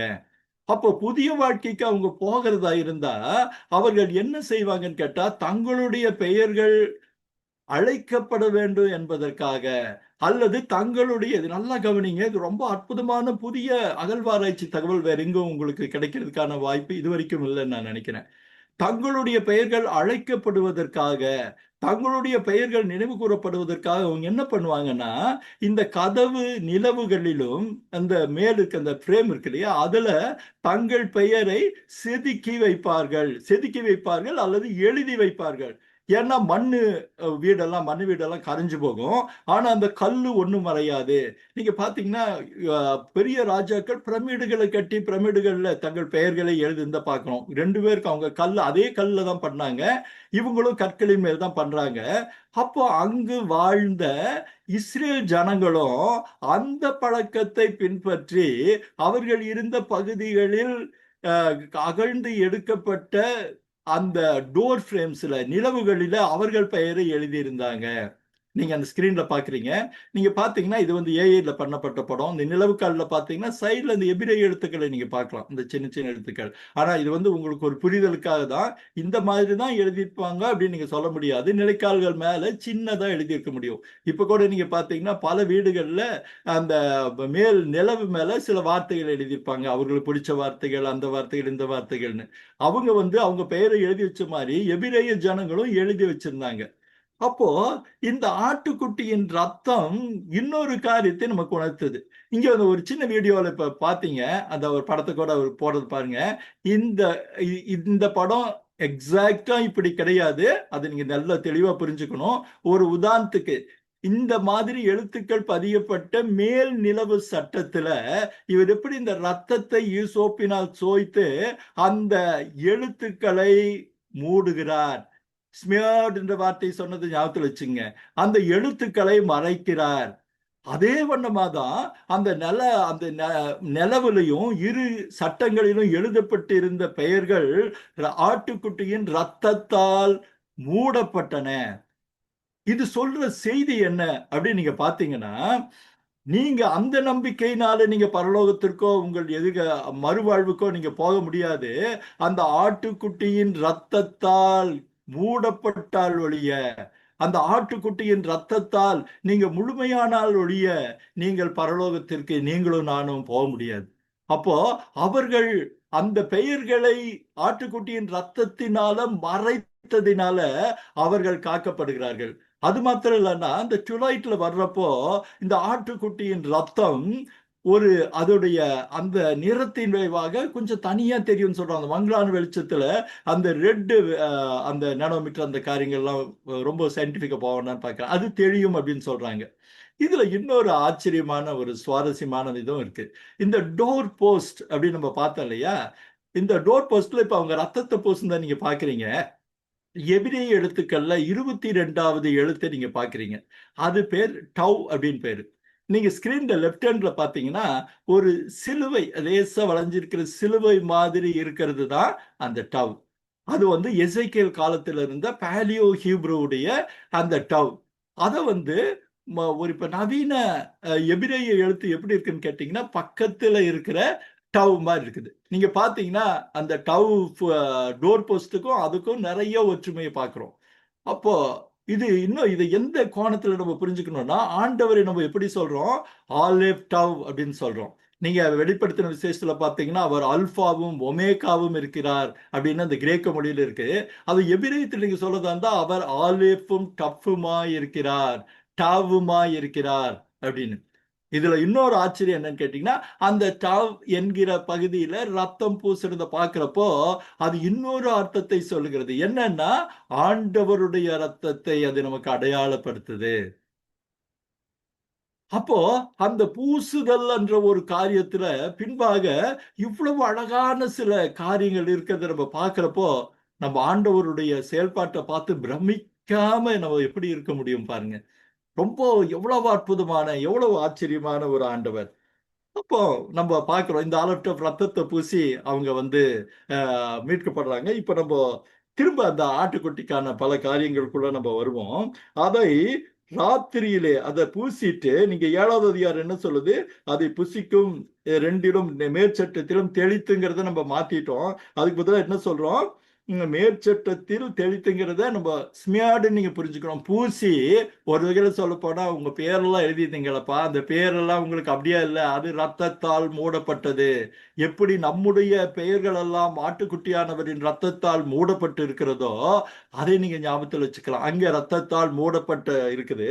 அதுக்கப்புறம் நீங்க பாத்தீங்கன்னா அந்த ராத்திரியிலே அந்த மாம்சத்தை நெருப்பினால் சுட்டு புளிப்பில்லா அப்பத்தோடும் கசப்பான கீரையோடும் அதை புசிக்க கடவர்கள். ரொம்ப அழகான ஒரு வார்த்தை. இப்ப நீங்க பாத்தீங்கன்னா இது எல்லாமே புதுசா இருக்கு. ஆட்டுக்குட்டியே முதல்ல புதுசு. அப்புறம் அந்த ஆட்டுக்குட்டியை வெட்டுறது ஒண்ணு புதுசு. அதை சுட்டெரிக்கிறது ஒரு புதுசு. அந்த ரத்தத்தை ஒரு சாங்கியத்தை போல எடுத்து பூசுறது புதுசு. ஆனா அவருக்கு ஆண்டவர் பின்னாடி விளக்கம் கொடுக்கிறாரு. சங்கார தூதன் வரும்போது ரத்தம் பூசப்பட்ட நிலைக்கால்களை பார்த்து அதை கடந்து போவான் அப்படின்னு நம்ம பார்க்கிறோம். அந்த வசனத்துல பார்க்கிறோம். சரி, அதுவும் புதுசு. அதை பத்தி இன்னும் கூட கொஞ்சம் ஆழமா நம்ம பார்க்க போறோம் பிறகு. இப்ப அந்த பார்த்தா அந்த மாம்சத்தை சுட்டு ஏன் சுட்டெரிக்கணும்? இப்ப பல பேருக்கு என்னன்னு கேட்டா, நீங்க எல்லாருக்குமே வந்து மாம்சம் நீங்க வீட்டுல ஏதாவது மட்டன் பண்ணா பெரும்பாலும் தண்ணீர் போட்டு அவிப்பாங்க இல்லைங்களா? தண்ணீர் போட்டு பண்றது பலவிதமான சமையல் குறிப்புகளா நம்ம பெண்களுக்கு எல்லாத்துக்கும் தெரியும். ஆனா இங்க ஆண்டவர் ரொம்ப தெளிவா சொல்றாரு, பச்சையாயும் தண்ணீர்ல போட்டு வேக வைக்காதீங்க. அதன் தலை அதன் தொடை எல்லாவற்றையும் ஏகமாய் நெருப்பில் சுட்டதாய் அதை புசிப்பீர்களாக. ஏன் நெருப்புனால சுடணும்? அது ஒரு பெரிய ஆச்சரியம் இல்லையா? ஆண்டவர் என்ன பார்பிக்யூ ரெக்கமெண்ட் பண்றாரா? இல்ல இல்ல இல்ல. அன்பானவர்களே, ஒரு ஒரு மாம்சத்தை சமைப்பதற்கு மிக குறைவாக, மிக சீக்கிரமாக சமைப்பதற்கு ஒரே வழி அதன் மாம்சத்தை சுட்டெரிப்பது. இங்க நீங்க ஸ்கிரீன்ல கூட பாக்குறீங்க, ஒரு ஆட்டு சுட்டெரிக்கப்படுகிற காரியம். இது இன்னொரு காரியத்தை நமக்கு உணர்த்தது, அவசரத்தை நமக்கு உணர்த்தது. என்ன அவசரம்? அந்த ராத்திரியிலே அவர்கள் எகிப்தை விட்டு புறப்பட போறாங்க. அப்படி புறப்பட போற நேரத்துல அவர்கள் பாத்திரத்துல போட்டு வேக வைக்க முடியாது. ஏன்னா இனி ஒவ்வொரு மணி நேரமும் அவர்களுக்கு மிக முக்கியமான நேரம். அப்போ அதற்குள்ளாக அதை சாப்பிட வேணும்னா ரத்தத்தை பூசின கையோட அவர்கள் வந்து என்ன பண்ணுவாங்க? ஆட்டுக்குட்டியின் மாம்சத்தை சுட்டெரிப்பார்கள். சுட்டெரிக்கிறது ரொம்ப அழகான ஒரு காரியம் பாருங்க. சுட்டெரித்து அதை அப்படியே புசிப்பார்கள். நீங்க இன்னொரு வார்த்தை கூட பாருங்க, அதிலே மீதியா இருக்கிறதை அக்கினியினால் சுட்டெரிப்பார்கள். அது வந்து ஆண்டவருக்கு தகன பலியா போயிடும். அப்போ இந்த எண்ணெய் முழுமையாக அந்த மாம்சத்தை மீதம் வைக்காமல் அவர்கள் வீட்டில் உள்ள ஒவ்வொருவரும் அதை உண்ண வேண்டும். அப்ப அது கூட இன்னும் 2 காரியத்தை வச்சிருக்கிறாங்க. என்னன்னு பாத்தீங்கன்னா, அது ஒண்ணு வந்து நெருப்புனால சுட்டெரிக்கணும். 2 புளிப்பில்லா அப்பத்தோடும் கசப்பான கீரையோடும் அதை புசிக்க கடவார்கள். இது என்னப்பா இது? ரெண்டுமே மறுபடியும் இன்னொரு ஆச்சரியமா இருக்கு. நெருப்புல சுட்டு சாப்பிடுறது சரி, அது என்ன புளிப்பில்லா அப்பம், கசப்பான கீரை அப்படின்னு. அப்போ இதற்கு மிக அற்புதமான ஆண்டவருடைய ஞானம் விளங்குகிற ஒரு காரியம் இருக்கு. புளிப்பில்லா கீரை, புளிப்பில்லாத அப்பம் அப்படின்னு பாத்தீங்கன்னா அன்லீவன் பிரெட் அப்படின்னு சொல்லுவோம். அத மாட்ஸா அப்படின்னு சொல்றாங்க. இந்த மாட்ஸா, இந்த அன்லீவன் பிரெட், புளிப்பில்லாத அப்பத்துடைய ஒரு விசேஷம் என்னன்னா, நீங்க இந்த புளிப்பில்லாத அப்பத்துடைய நியூட்ரிஷனல் வேல்யூ நீங்க போய் ஒருவேளை கூகுள்ல சர்ச் பண்ணி பார்த்தீங்கன்னா, இவர்கள் இது முடிந்த பிறகு நெடிய பயணத்திற்கு போக வேண்டியிருக்கு. அந்த பயணத்திற்கு தேவையான கார்போஹைட்ரேட்ஸ், அந்த புரோட்டீன் எல்லாமே நீங்க அந்த ஸ்கிரீன்ல பாக்குறீங்க எவ்வளவு கலோரிஸ் வருதுன்னு.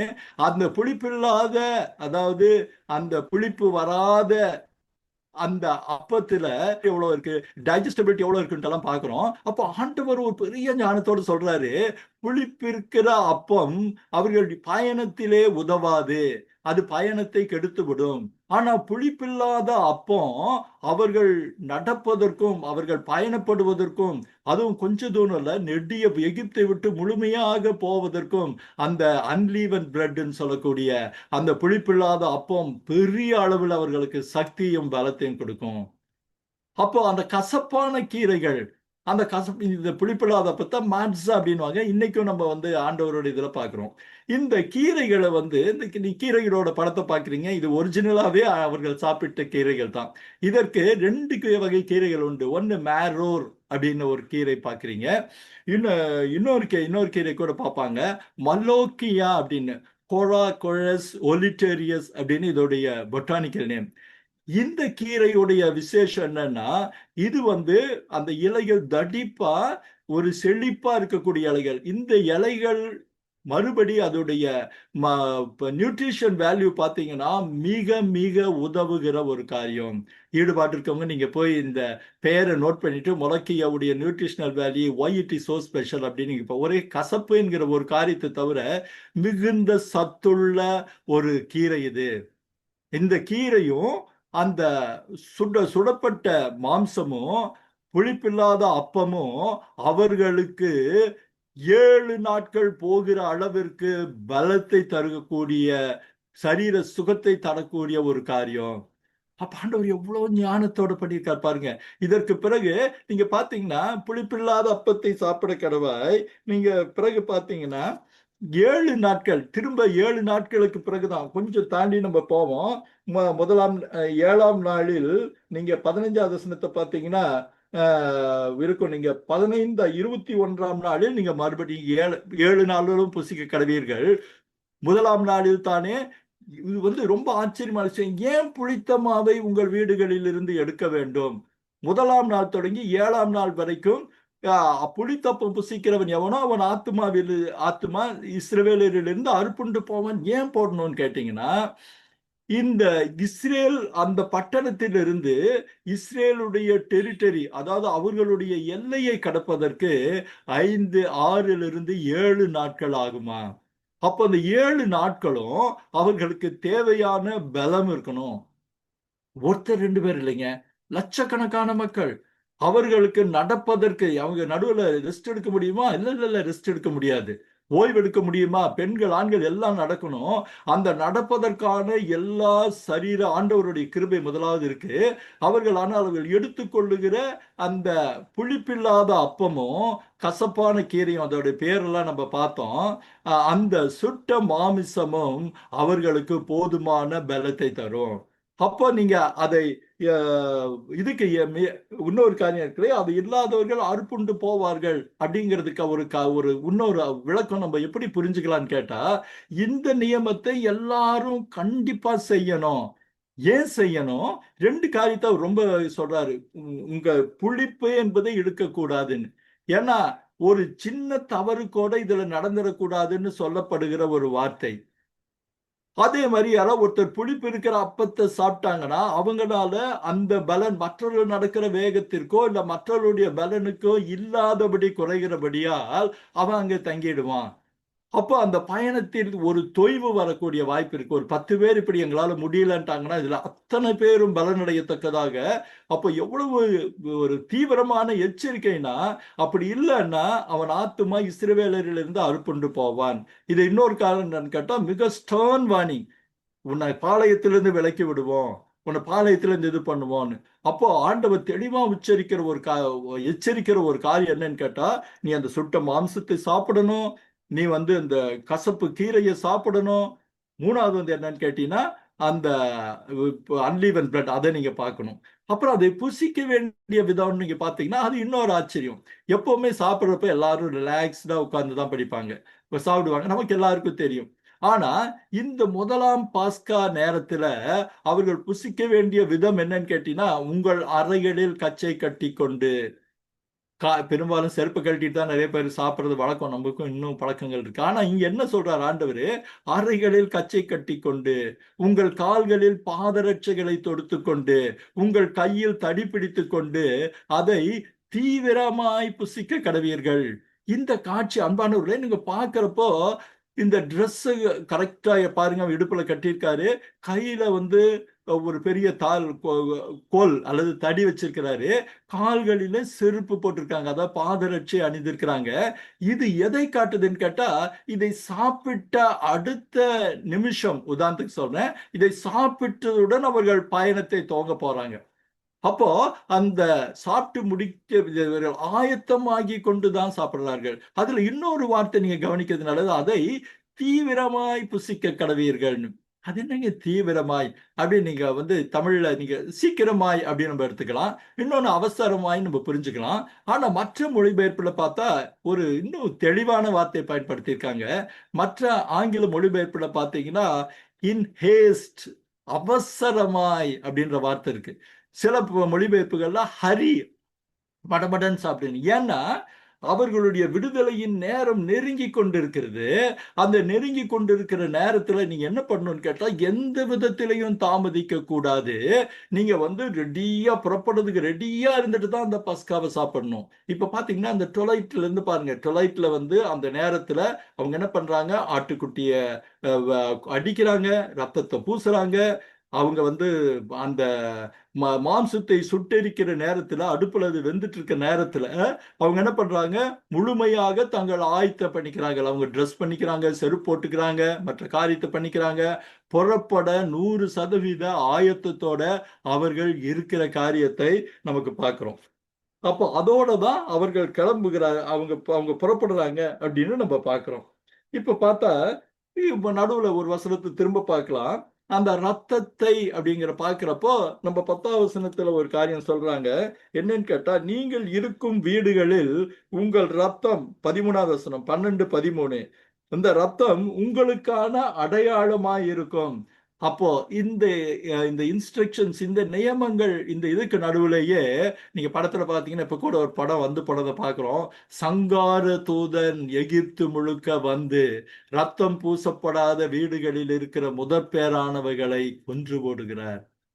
இது ரொம்ப பயங்கரமான ஒரு காரியம் பாருங்க. வேதத்துல ரொம்ப ஒரு பார்த்து அப்படியே நடுங்க வைக்கிற ஒரு காரியம்.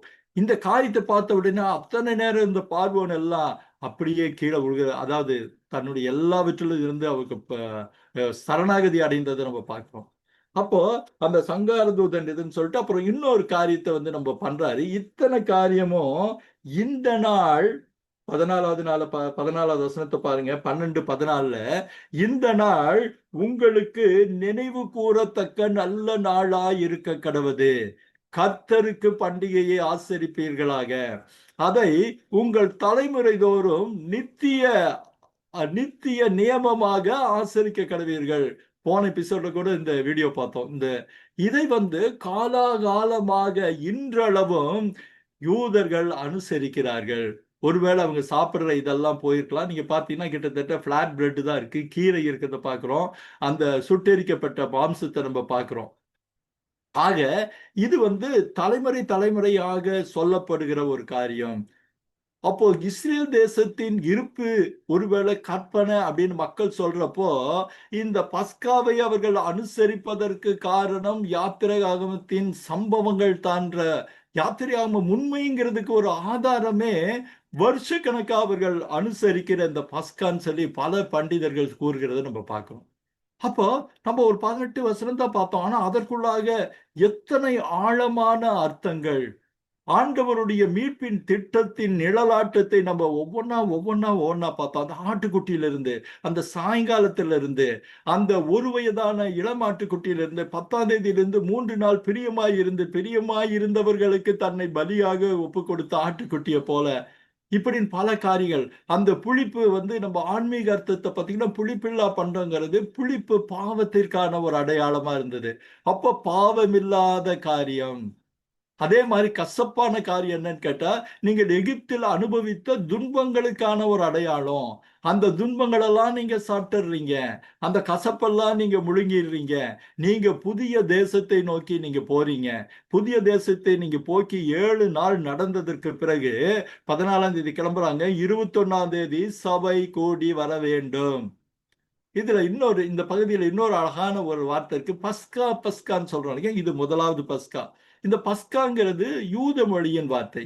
அது இங்கிலீஷ்ல சொல்ல போனா பாஸ் ஓவர் அப்படின்னு பார்க்கணும். பல ஆங்கில பதிப்புகளை பாஸ் ஓவர் அப்படின்னு தான் இருக்கு. பாஸ் ஓவர் அப்படின்னு என்ன அர்த்தம்னு கேட்டா, கடந்து போகுதல் அப்படின்னு. அப்போ இந்த வசனத்துல பார்க்கலாம், இது கர்த்தரின் பாஸ்கா அப்படின்னு நம்ம ஒரு வசனம் இருக்குது இல்லையா?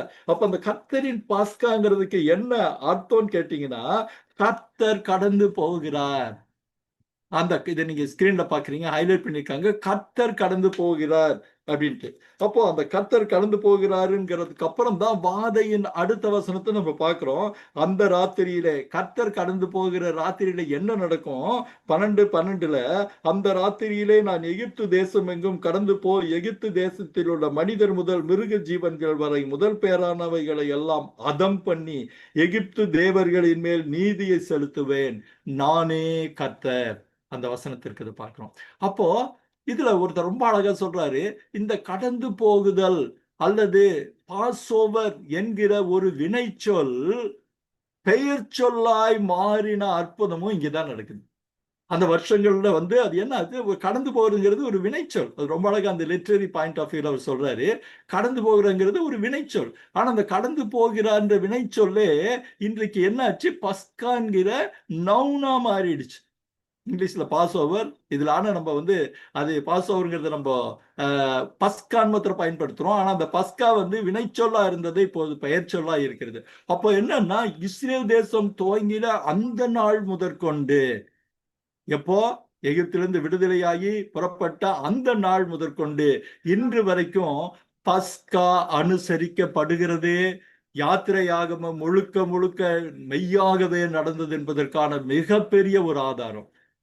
அப்போ இந்த பஸ்கா நம்ம ஏற்கனவே பல தடவை பார்த்துட்டோம்.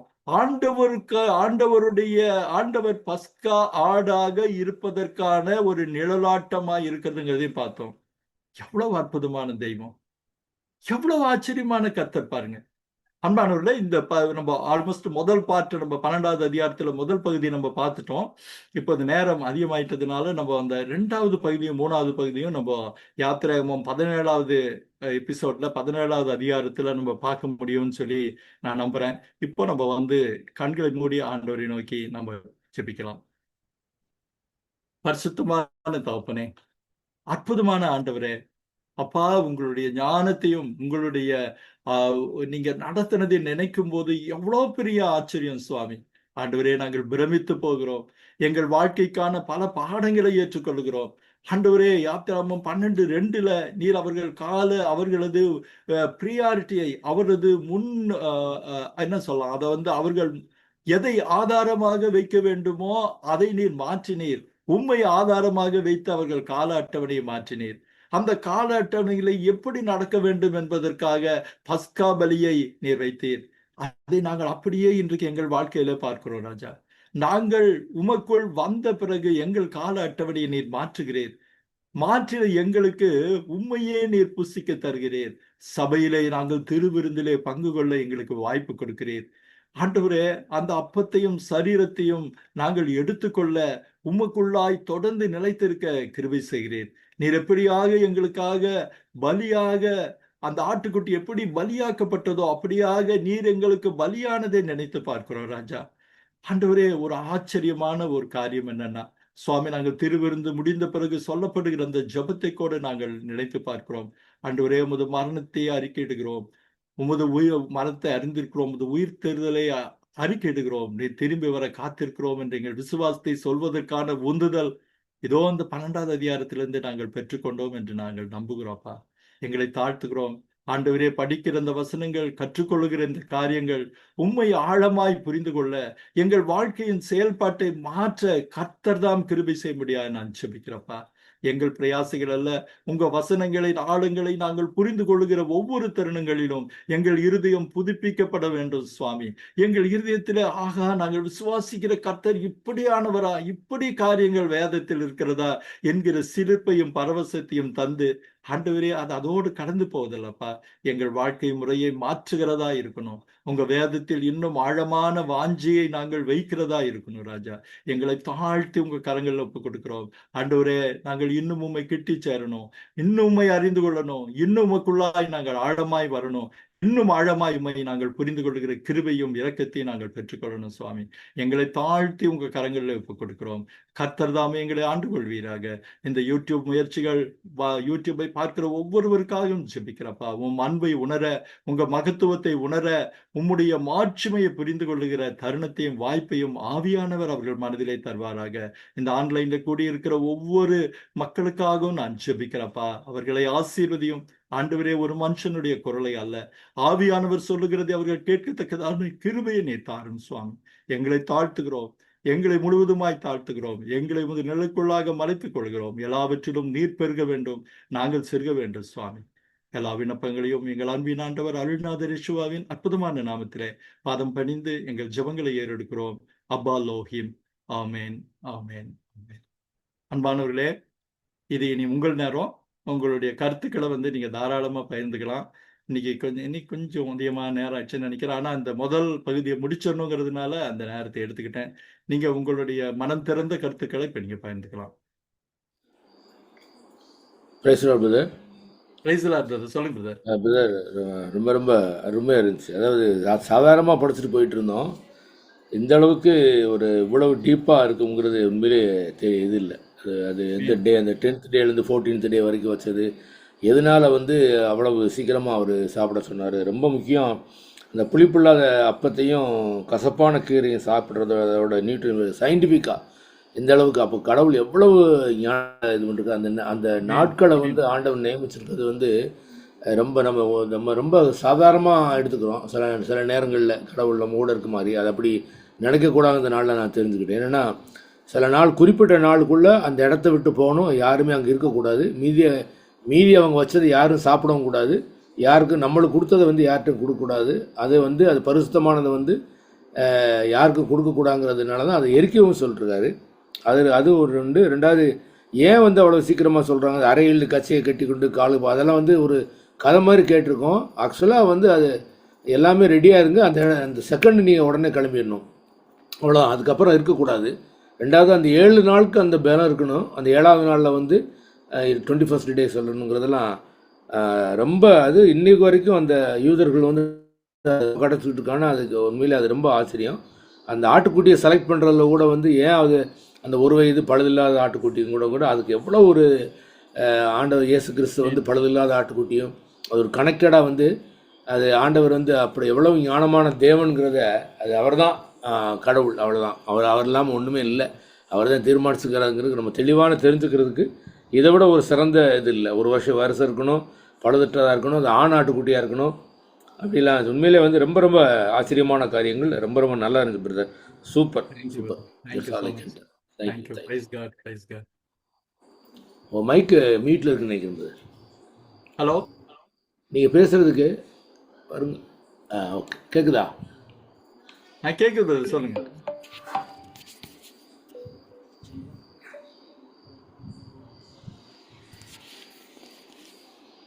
கேட்குதா பிரதர்? கேட்குது, சொல்லுங்க பிரதர். எனக்கு இந்த மைக்கு ஸ்பீக்கர் ஆயிடுச்சு, மியூட் ஆயிடுச்சா பாருங்க. இல்லை, நீங்கள் சொன்னது எல்லாமே கேட்குது.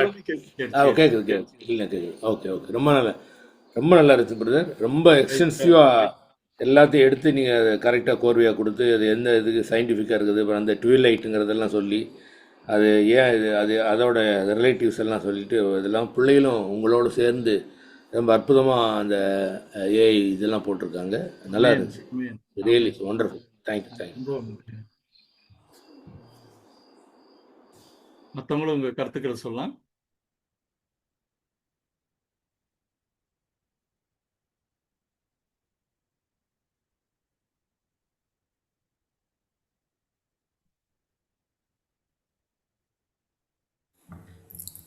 அண்ணா, எலிசபெத் பேசுகிறேண்ணா.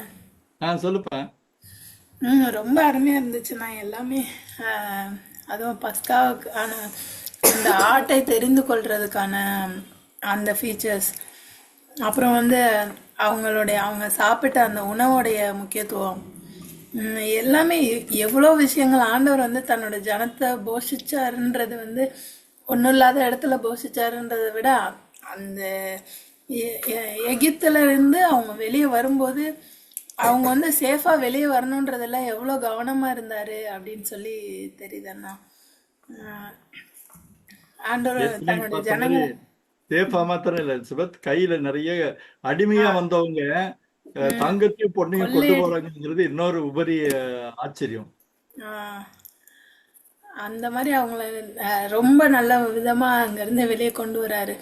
அது நம்மளுடைய லைஃப் கிரைஸ்ட் நமக்காக அடிக்கப்பட்டதை நம்ம உணரும் போது நம்ம எப்படி நம்மளோட லைஃப்பும் இந்த மாதிரி பாவத்தின் பிடியிலிருந்து ஒரு பெரிய விடுதலை கிடைக்குது அப்படின்றதும் அதை கம்பைண்டா யோசிச்சு பார்க்கும்போது ரொம்ப அற்புதமா இருக்குண்ணா.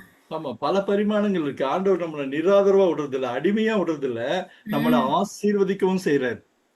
அவர் பின்பற்றி கொள்கிறப்போ எப்படி அந்த அடிமையா இருந்த ஜனங்களுக்கு ஒரு பெரிய உலக பிரகாரமான செல்வத்தையும் கொடுத்தாரோ, நமக்கும் கண்டிப்பா அவர் கொடுக்க வல்லவரா இருக்கிறாரு. கண்டிப்பா கொடுப்பாருன்னு சொல்ல, அவர் அந்த நேரத்துல கொடுத்ததை போல நமக்கும் கொடுக்க அவர் சித்தமுள்ளவரா இருக்கிறார். ம். அதுதான் அதே மாதிரி இன்னொன்னையும் நான் புரிஞ்சுக்கிறேன்னா அவங்க வந்து அதுக்கப்புறம் வனாந்திரத்தை சந்திப்பாங்க.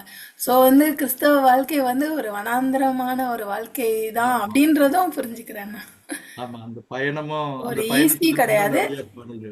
கண்டிப்பா அதுவும் புரியுது. ரொம்ப அருமையா இருந்துச்சு. தேங்க்யூ. ஒன்று கூட சொல்லணும் பிரதர். சொல்லுங்க. பிரதர், நான் என்ன யோசிக்கிறேன்னா, சில காரியங்கள் ஆண்டவர் நம்மகிட்ட சொல்கிறப்ப அதை தீவிரமாக கேட்கணும். ஒரு இடத்த விட்டு போகணும்னா அந்த இடத்த விட்டு போகிறதுக்கு, ஒரு பாவத்தை விட்டோ அந்த பாவமான இடத்த விட்டு போகிறதுக்கு வந்து அது உடனடியாக போகணுங்கிறதுக்கு இது ஒரு பெரிய உதாரணம். நம்மளோட வாழ்க்கையிலையும் நிறைய காரியங்களில் பிடிபட்டு போயிருக்கோம்.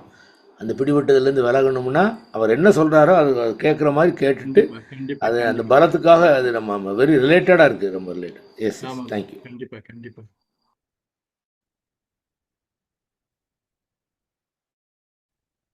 ராஜசேகர் பிரதர் பிரதர், இருக்கீங்களா? நான் ராஜசேகரன்.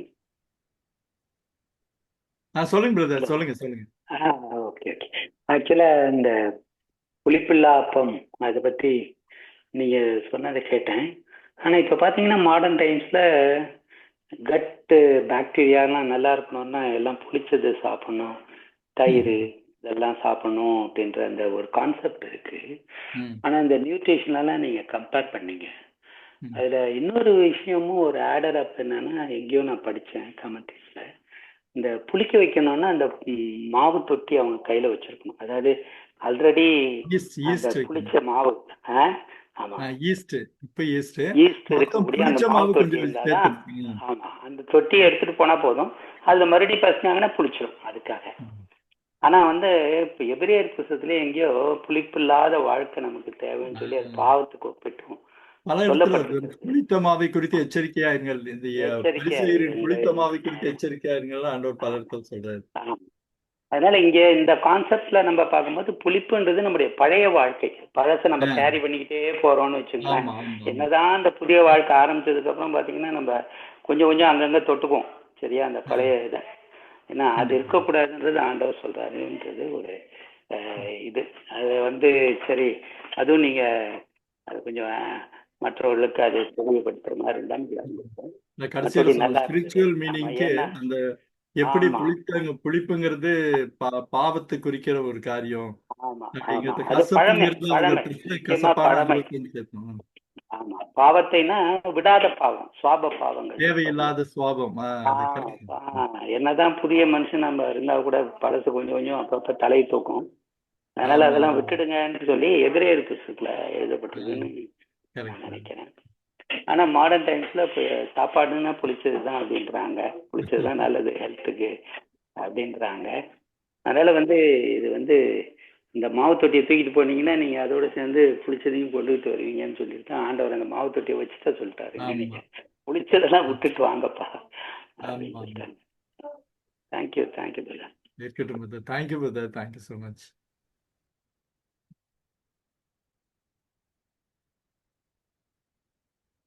வேற யாராவது சொல்றீங்களா, சொல்ல விரும்புறீங்களா?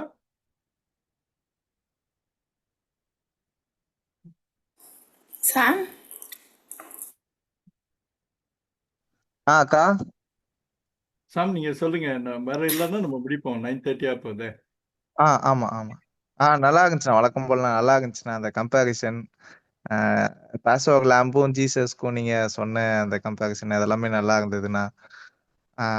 அதுவும் இல்லாம இன்னொன்னு என்னன்னா, இவங்களை வெளில கூப்பிட்டு வர்றதுல வந்து அவங்களோட ஹெல்த்ல கூட இவ்வளவு கான்சியஸா நீங்க சொன்ன மாதிரி ஒரு 10 பேரோ இல்ல 2 பேர்த்துக்கோ உடம்பு சரியில்லைன்னா அவங்களுக்காக மத்தவங்களும் சேர்ந்து வெயிட் பண்ற மாதிரி ஆகும். அதெல்லாம் கூட ஆகக்கூடாது, சீக்கிரமா அவங்க போய் ரீச் ஆகணும்ட்டு பண்ணாங்க. ஆனா இவங்க இவங்க இவங்க ரொம்ப டிலே பண்ணி விட்டாங்கன்ற மாதிரி அதுதான் ஒண்ணு தோணுச்சு. ஆண்டவர் ஏசப்பா. எல்லா விதத்திலையும் பார்த்து எல்லா லூப் ஹோலையும் அடைக்கிறாருங்கிறது தான் இந்த பகுதியோட ஒரு அதுதான் சொல்லப்படாத அந்த செய்தி. சின்ன ஒரு உடல் உபாதையினால கூட டிலே ஆகிடக்கூடாதுன்னு அவர் சீக்கிரமா அவங்கள கொண்டு போய் அங்க சேர்க்கணும்னு நினைச்சிருப்பாரு. ஆனா இவங்க பண்ணது வந்து டோட்டலா இதான மாதிரி ஆயிடுச்சு. அதான் இது ஒரு ஆச்சரியமா இருந்தது. அந்த ஃபுட்ல கூட ஒன்னொன்னு பார்த்து இதனால எதுவும் ஆயிடக்கூடாதுன்னு ஃபுட்டு கூட பார்த்து பார்த்து கொடுத்தது வந்து ஒரு எல்லாம் ஆச்சரியமா இருந்தது. மெட்டிகுலஸ் ஒரு வார்த்தைக்கே ஆண்டவருடைய காரியங்கள் தான் உதாரணம். துல்லியமா, மிக துல்லியமா ஆண்டவர் எல்லாத்தையும் பார்க்கிறவரா இருக்காரு. சோ ஆமாண்ணா. நம்ம எதுக்கும் கவலைப்பட வேண்டியதில்லை. எல்லாத்தையும் பார்க்கிறவர் அவர் இருக்கிறாரு. ஆமா.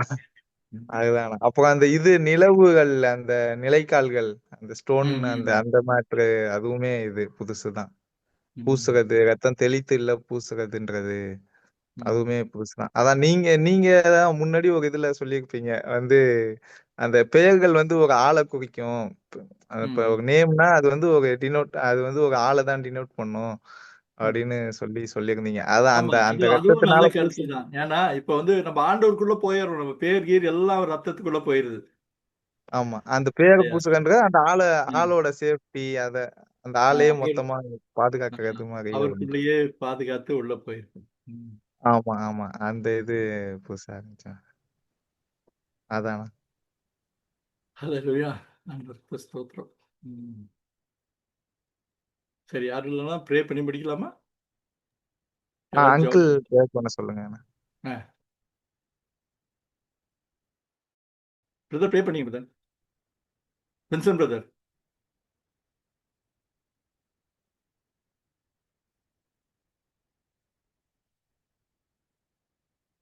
பிரதர் வந்திருக்காருன்னு நினைக்கிறேன்.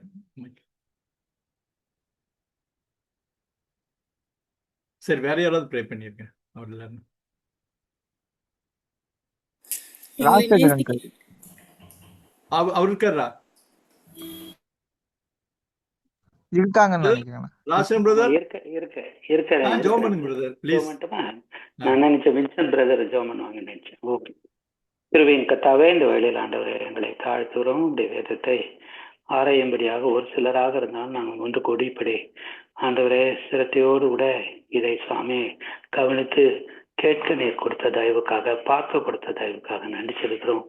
இதை ஆயத்தப்படுத்தினதான அருமையான தாசரையும் அவரோடு கூட இந்த ஊழியத்தை நிறைவேற்றுறதான நம்முடைய அருமையான பிள்ளைகளையும் நீர் தொடர்ந்து ஆசீர்வதியும் சுவாமி. அவர்கள் மூலமாக உடைய வேதத்தினுடைய ஆழமான அந்த உண்மைகளும் ஆண்டவரே அதன் பின்னணியில காணப்படுகிறதான சரித்திரபூர்வமான அவசியங்களையும் இன்னும் தொடர்ந்து நாங்கள் கற்றுக்கொள்ள எங்களுக்கு கிருபை தார். இந்த நாளிலும் ஆண்டவரே, இந்த நாளை நீர் எங்களுக்கு ஆசீர்வதித்து ஆண்டவரே இஸ்ரவேலுடைய அந்த எகிப்தின் வாதையில கடைசி வாதையை குறித்து சிந்திக்க நீர் கொடுத்த தயவுக்காக நன்றி சுவாமி. தொடர்ந்து ஆசீர்வதியும் மறுபடியும் நாங்கள் சந்திக்க மட்டுமாக உமது கிருபை இருக்கட்டும். இந்த ஆண்டவரே இந்த நிகழ்வானது யூடியூப்ல போகும்பொழுது அநேகர் அதை பார்க்கவும் ஆண்டவரே, அநேகர் அதன் ஆசீர்வாதத்தை ஆண்டவரே உணர்ந்து கொள்ளவும், ஆண்டவரே இன்னும் புரிந்து கொள்ளவும், அவருடைய வாழ்க்கையில இன்னும் தெரியாதவைகளை தெரிந்து கொள்ளவும், அதன் மூலமாக அவங்க விசுவாசம் ஆண்டவரை இன்னும் கொஞ்சம் கூட பலப்படவும் இருக்கிற வைத்தார். எல்லாவற்றிலும் உடைய கரத்துல ஒப்பு கொடுத்து நாங்கள் ஜெபிக்கிறோம். துதிகனம் அமைமை அனைத்தும் உங்களுக்கு இயேசு கிறிஸ்துவின் நாமத்திலே. Amen, amen. Thank you brother. Thank you so much. WhatsApp பண்ண உங்க ஒவ்வொருவருக்கும் எங்களது இதயபூர்வமான நன்றிகள். கர்த்ததாமே உங்களோடு கூட வழிநடத்துவாராக. மறுபடியும் நம்ம எபிசோடு 17ல நம்ம சந்திப்போம். Okay, God bless you. Good night.